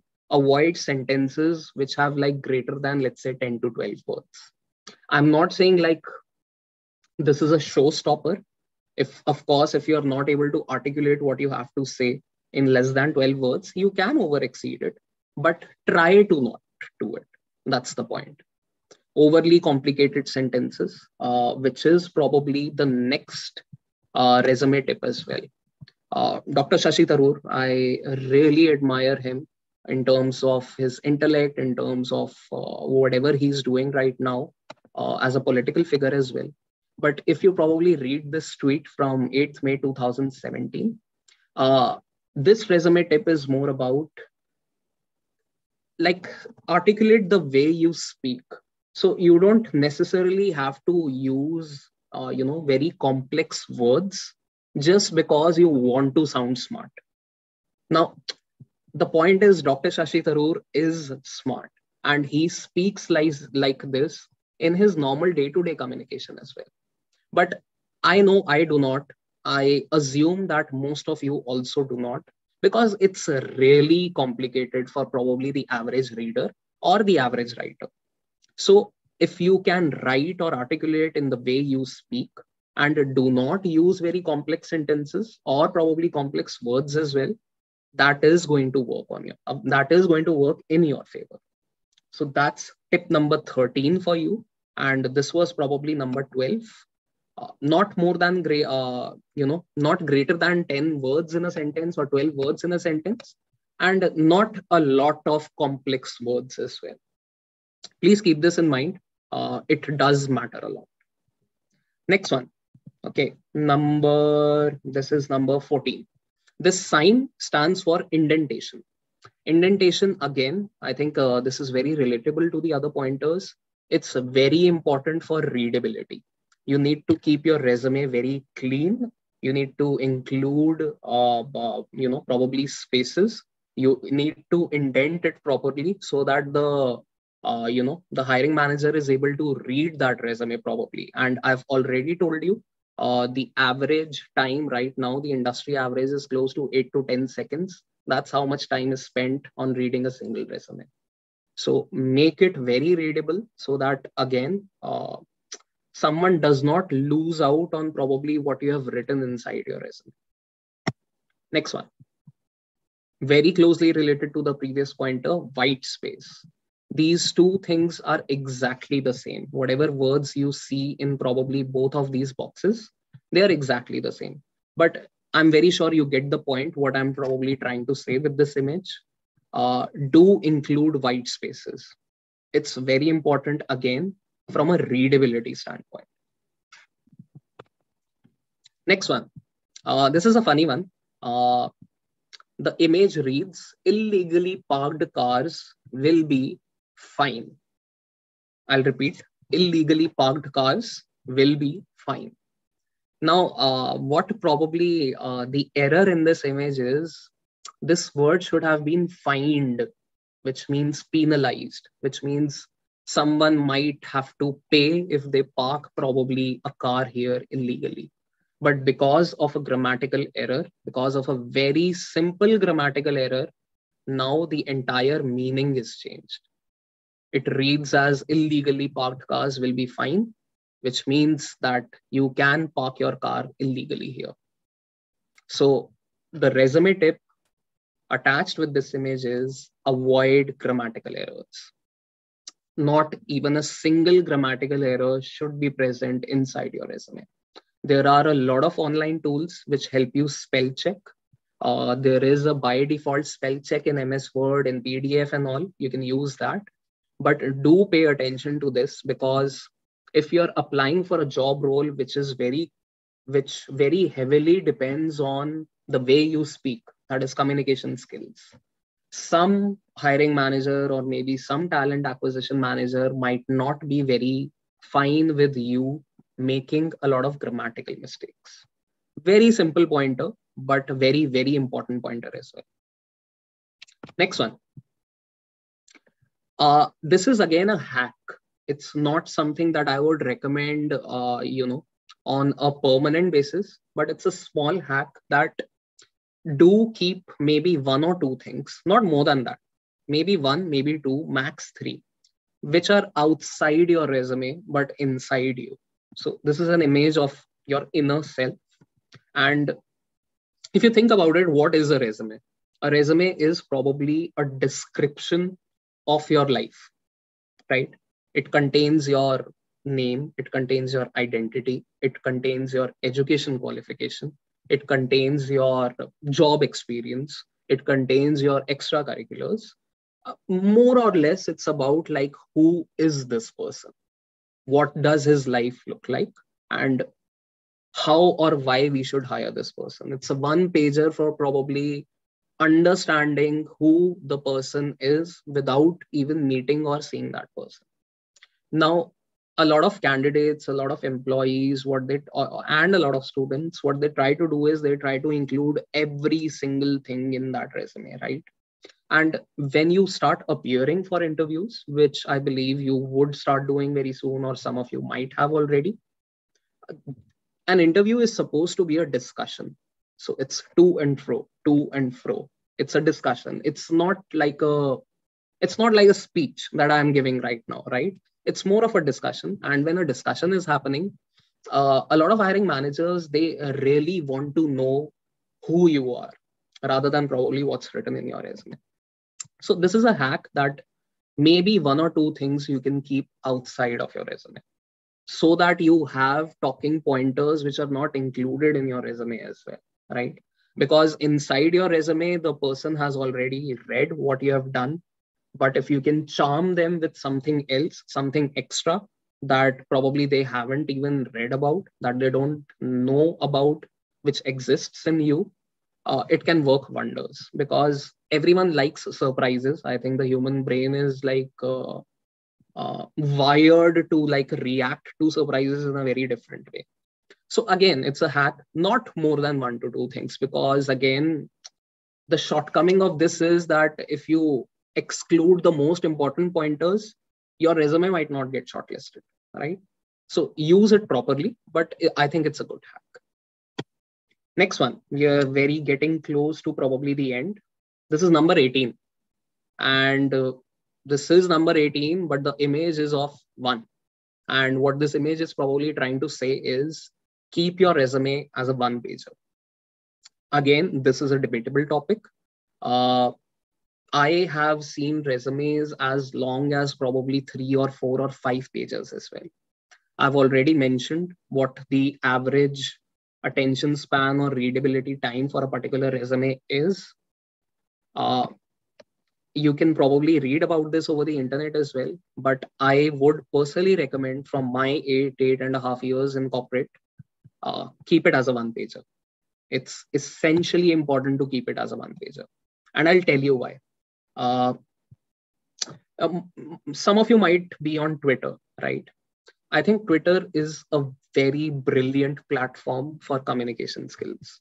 And why I say this is because on Twitter, now, okay, let me give you another example. Many people write books, and there are many people who write books from blogs.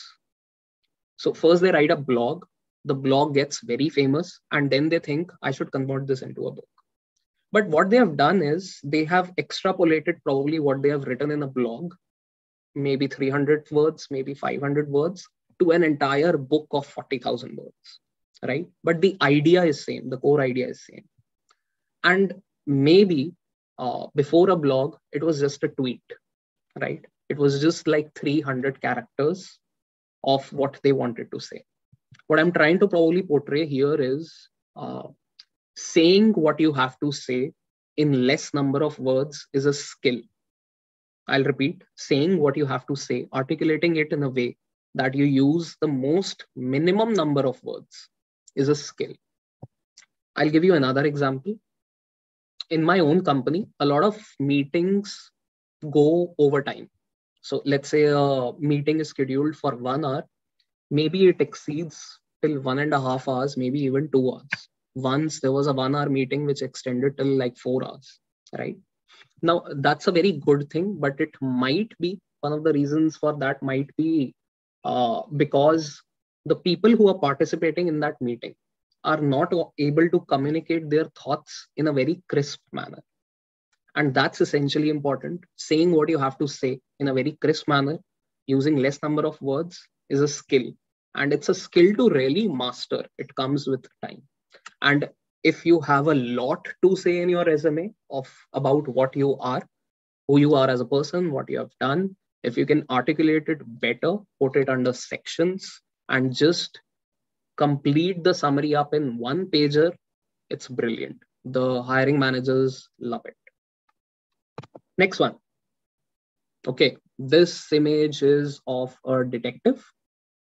What this image is probably trying to portray is get your resume proofread. Proofreading is a concept that is generally used by authors. So what they have to do is when they write a book, they cannot proofread their own book because they are the ones who have written it. So they have to do it through an external party, maybe a third person. So what they do is they give this book to an agency or probably a third party, and they do the proofreading of that book, because it has to take someone else to really read what you have to say, because you are the one who's writing it, right? And your thought process is very different from probably someone else's. And be wary of the fact you are the one who will be drafting your resume, you are the one who will be articulating your resume, but you won't be the one who will be shortlisting that resume. That would be probably a hiring manager or a talent acquisition manager or an HR manager, right? So their thought process might not be as the same as yours. You might be thinking that your resume is one of the most brilliant ones, but they might not have the same opinion. What to do about it? When you are done with your resume, when it's all prepared, give it to a couple of friends. Ask them, what do they think about it? And not necessarily your college your college batchmates, because people who live like with each other, who communicate with each other, who are friends, their thought processes also align.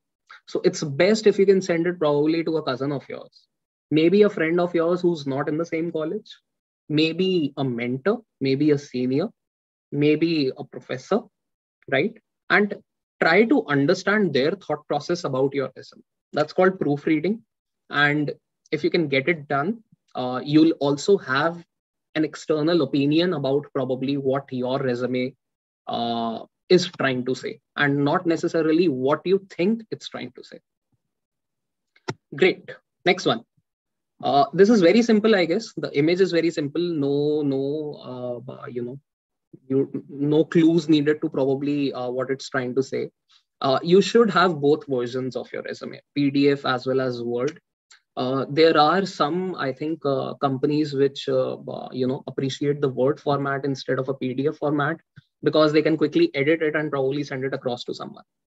So do include both the versions. A PDF is more of a readable version. A Word document might not be the industry standard practice, but do have it in place so that if someone wants it, you can quickly send it to them.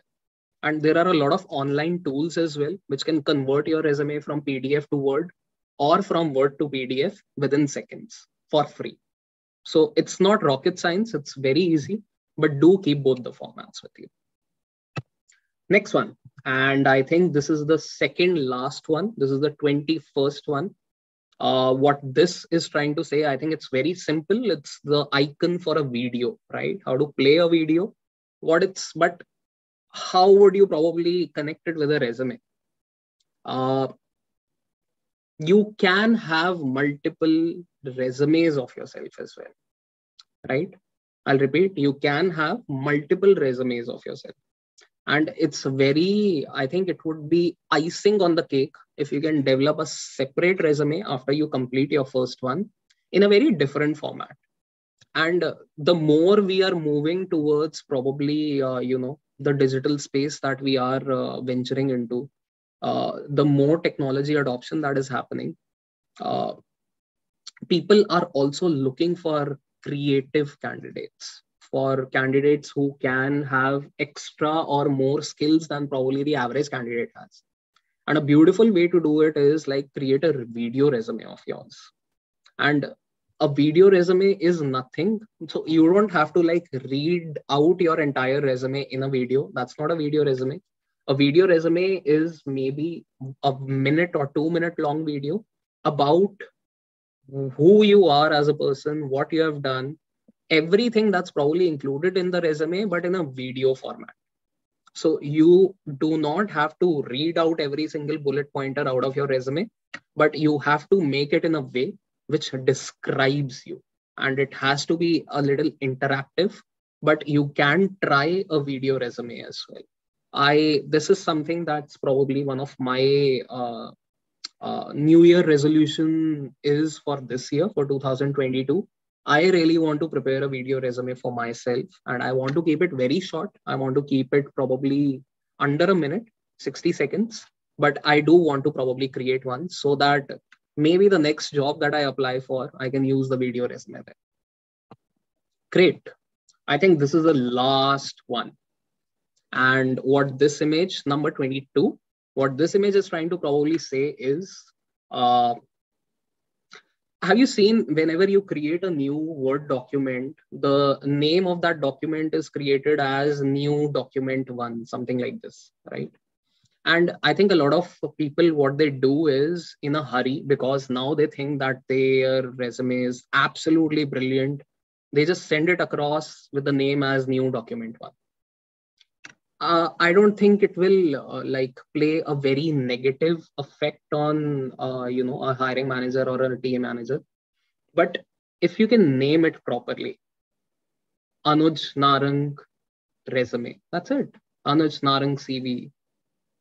That's it. I mean, it's as simple as probably naming it properly, because we keep forgetting that the one that we are sending it to, they are not just receiving our resume.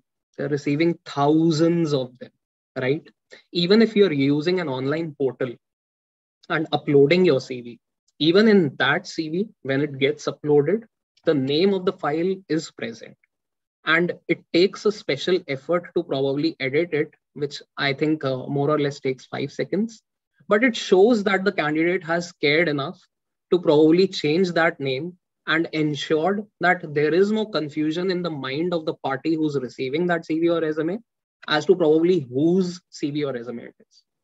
Everyone has a name. I'm very sure nobody has the name of name, right? Nobody's name is name. So new document 1 or final version, or I've also seen file names like resume. That's it.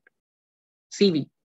But if you can just include your name and the word CV or resume, I think it really gives the hiring manager or the TA or the party that you're sending it to more context about what the file is. Because please remember, they are doing a lot other things inside their day. And it's not just your resume that's landing in their inbox or on the online portal. Thousands of others are also landing there. So they might get a little turned off if they see a word CV there. Great. The last one, I think this is the entire 22 tips that I had written on LinkedIn. It's just a screenshot of it. I've explained all 22 pointers, and this is something that I wrote on LinkedIn, I think 3 weeks back. I hashtag it with Monday Greens, because I think a lot of people, people in corporate have these Monday blues, that they don't really like Mondays. They don't like getting up on Mondays. They want to live in the weekends only. I've been trying to probably, change the mindset of these people and show them the greener side of Mondays, right? And I've been doing this, I think, since the past 126 weeks now. So this is number 126. Every single Monday, I write a post on LinkedIn and tag it with this hashtag. So this was one of the posts. And again, quick gratitude note to probably Dr. Jayashree for catching this, for getting in touch with me and letting me probably share this presentation. One last thing that I can share with you very quickly, because I think we are running out of time. So this is my resume journey. This is what, okay, I'll start from end to back rather than back to end. Okay. This is what it looks like today. I hope this screen is visible as well. This is what. Okay, it's not. Okay, no. Just give me 1 second then. You have to close this, I think, presentation. Yes, and then yes. Okay, I hope you'll be able to hear me. And you're able to hear me as well? Yes. Awesome. This is what my resume looks like right now. This is from like 3 weeks back. I update my resume every I think 3 months or 6 months, every quarter. Most of it you would see is probably in career path, right? Because now I have a lot of experience. Most of the pointers that I've covered are inside the resume as well, like bolden your name, include your phone number, hyperlink your LinkedIn profile with just a single click. Someone can reach my LinkedIn profile. I've included a very short image of mine. All these companies are hyperlinked so that if someone doesn't know what Zycus is or Wingify is, they can just click here and get to know about it, right? All the dates are mentioned. It's divided into sections, education qualification, extracurriculars, as I mentioned, right? So this is what it looks like today. But if I go back to probably when I was in college, when I was in, the year 2013, this is how it looked like.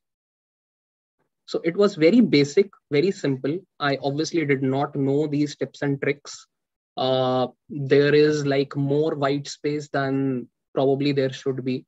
There is a career objective. I have multiple thoughts about including career objective. I think it's okay, but if you can avoid it, avoid it. Training and internships, certifications, academic projects. It's a 2-pager. There is a lot of data. There is a lot of stuff. It's not properly indented as well. So after probably creating this one, then this turned into probably something like this in 2014. It's more readable. Now I had some experience, but I thought it could be a little better as well. This is how it looked in 2015. Again, more readability, still probably 2 pages. This is the consulting experience that I included along with probably the hyperlinks.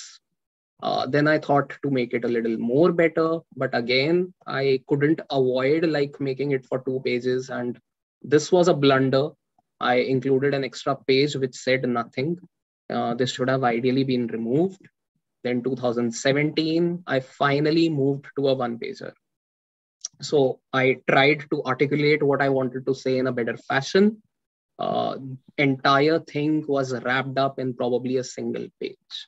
And 2018, 19 onwards, as and when you keep adding more and more experience, it gets bigger and bigger. But again, the articulation matters. If you want to say what you have to say in less number of words, nothing like it. And I can obviously share like all of these samples with you. And with Dr. Jayashree as well. Maybe she can pass on to you. But yeah, this has been my resume journey and probably all the resume tips. And thank you so much for being such a patient audience. I'm more than willing to probably take any questions that you have. Yeah, thank you so much for such an excellent session. So any questions from the students? I apologize for the slides not being visible in the beginning, but yeah, I hope that this was like fruitful. This was yes, definitely value-based, and I would love to answer some questions if there are. Any questions from the students?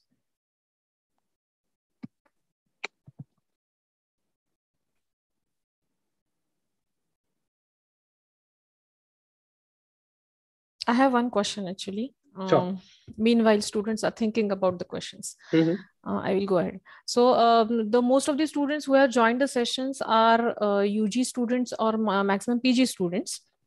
So first question is what you suggest about the resume to these students, those who have not just they are now passing out. Maybe this year or maybe next year.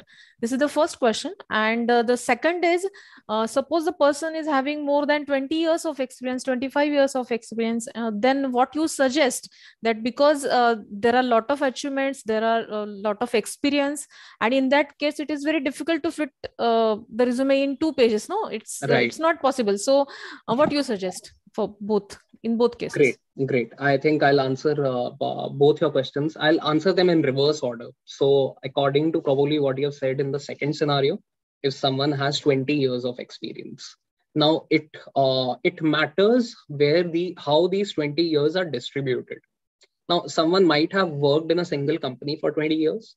Someone might have worked for like 4 years each in 5 companies, or someone might have worked for 2 years each in 10 companies and so on, right? And I obviously understand that if someone has like 10 companies experience, right, and including all of that in a 1-pager or 2-pager is next to impossible. But what we fail at understanding at times is what is the job role that we are applying for. I'll take my example. I started my corporate journey as a computer science engineer, as a software engineer in a company called Acknowledgement. Today, what I'm doing is sales, is IT sales, and it's not even closely related to probably my first job.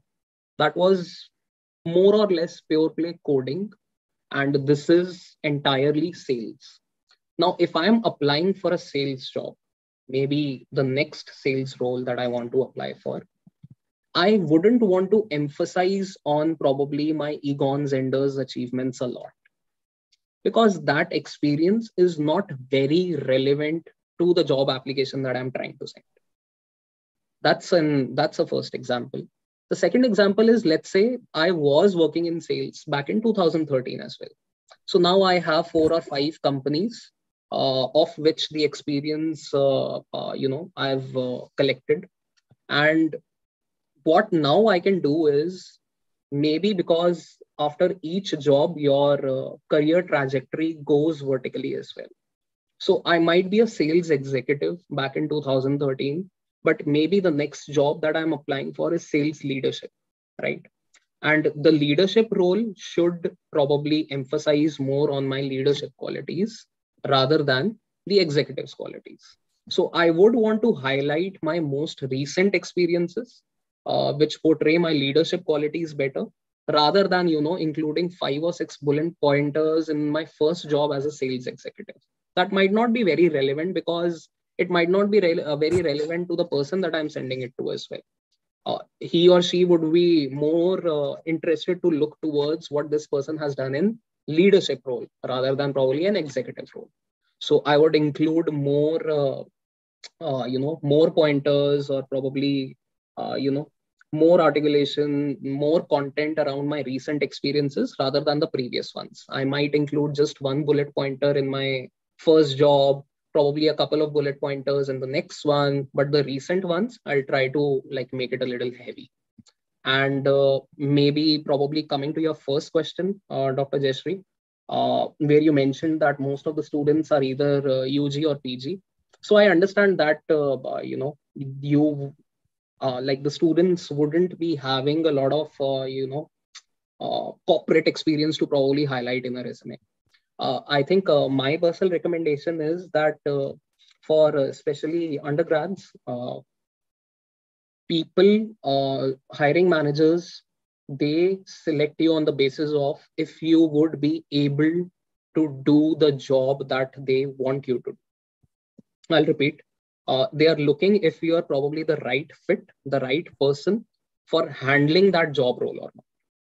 And whatever you can include in your resume, which can probably move the needle towards, you being that person, that's important to put into it. So for example, I gave the example of extracurricular activities in the presentation, how it can be so much connected to a sales role. And you can always include your, midterm projects, your freelance work, any other thing that stands out. Maybe someone is a very good writer. They can include, a quick hyperlink of probably their writing skills. Maybe, someone has very good open source coding skills and they have written some open source code.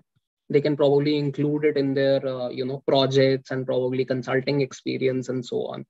But it also depends on what kind of a job you're applying for. So if you're applying for probably a software developer job, maybe which has more to do with engineering, more towards science. So people might not be interested in reading your blog articles, right? So that also depends on the context. Did that answer your questions, Dr. Jayashree? Yes. Yeah. Thank you so much. Any questions from the students? Any other question?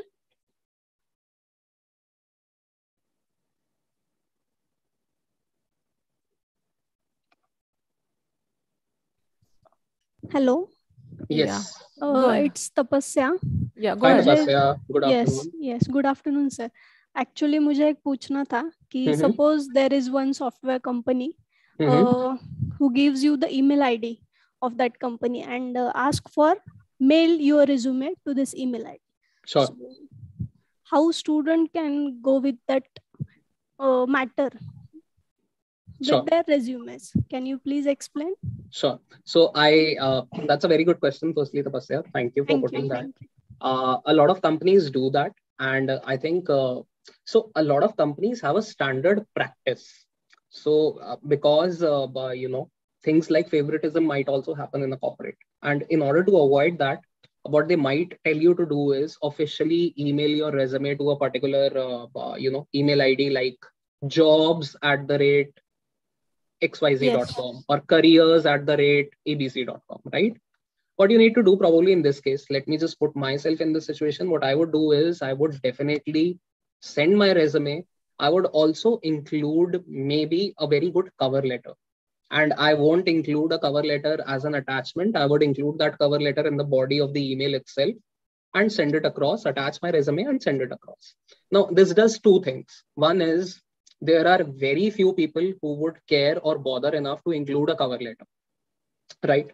So if this company is receiving, let's say, like hundreds of resumes in one single day, you would be the one person, Tapasya, whose resume would stand out because of the cover letter that you have written in the email body, right? Yes. And secondly, the person that I'm communicating with, I'll absolutely go to LinkedIn and connect with them over LinkedIn, because this gives a subtle impression of that the candidate is very serious. They're trying to make a connection with me over LinkedIn as well. So maybe when they are discussing that job role with a TA manager, they might say, oh yeah, this person connected with me over LinkedIn as well.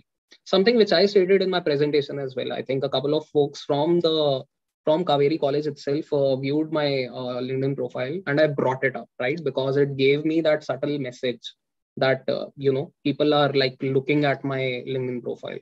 So send a connection request, include a cover letter, include your resume, and absolutely send it. And one final tip is maybe after a week, do follow up. What a follow up is, like follow up on probably the email that you have sent, that would there be any updates, sir, on my candidature, something like this. Because it's an excellent practice to follow up and send them a reminder that you're very serious about this job role and it's not that you've just applied for it. Does that make sense? Yes, sir. Yes. Great. Super. Yes. Thank you. Thank you for answering. Thank you. Very important tips for the students, because many companies actually asked to mail the resume. Right. They do. Any other questions from the student?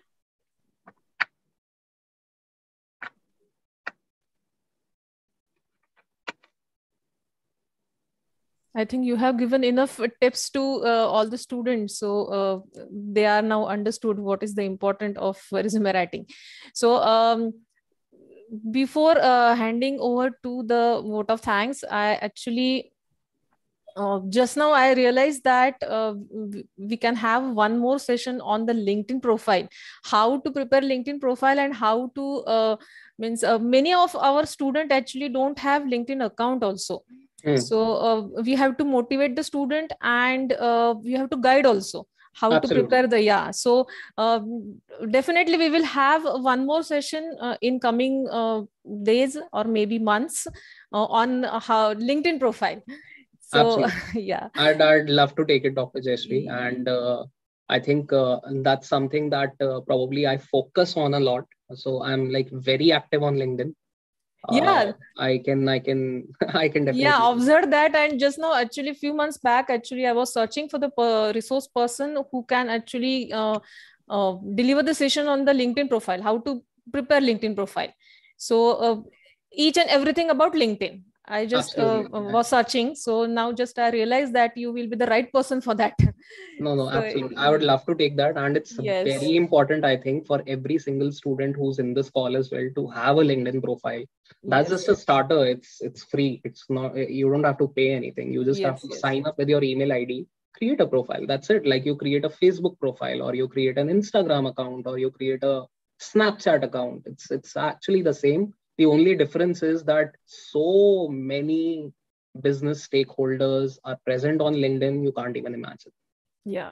From CMOs to CEOs to founders to director of engineers to like hiring managers to talent acquisition managers, everyone is on LinkedIn. It's a professional network. Yeah. And it's not built in a day. It takes like you can open an account in a day, but it takes a lot of rigorous efforts, practice and efforts to yeah, probably develop it in the right way. Yes.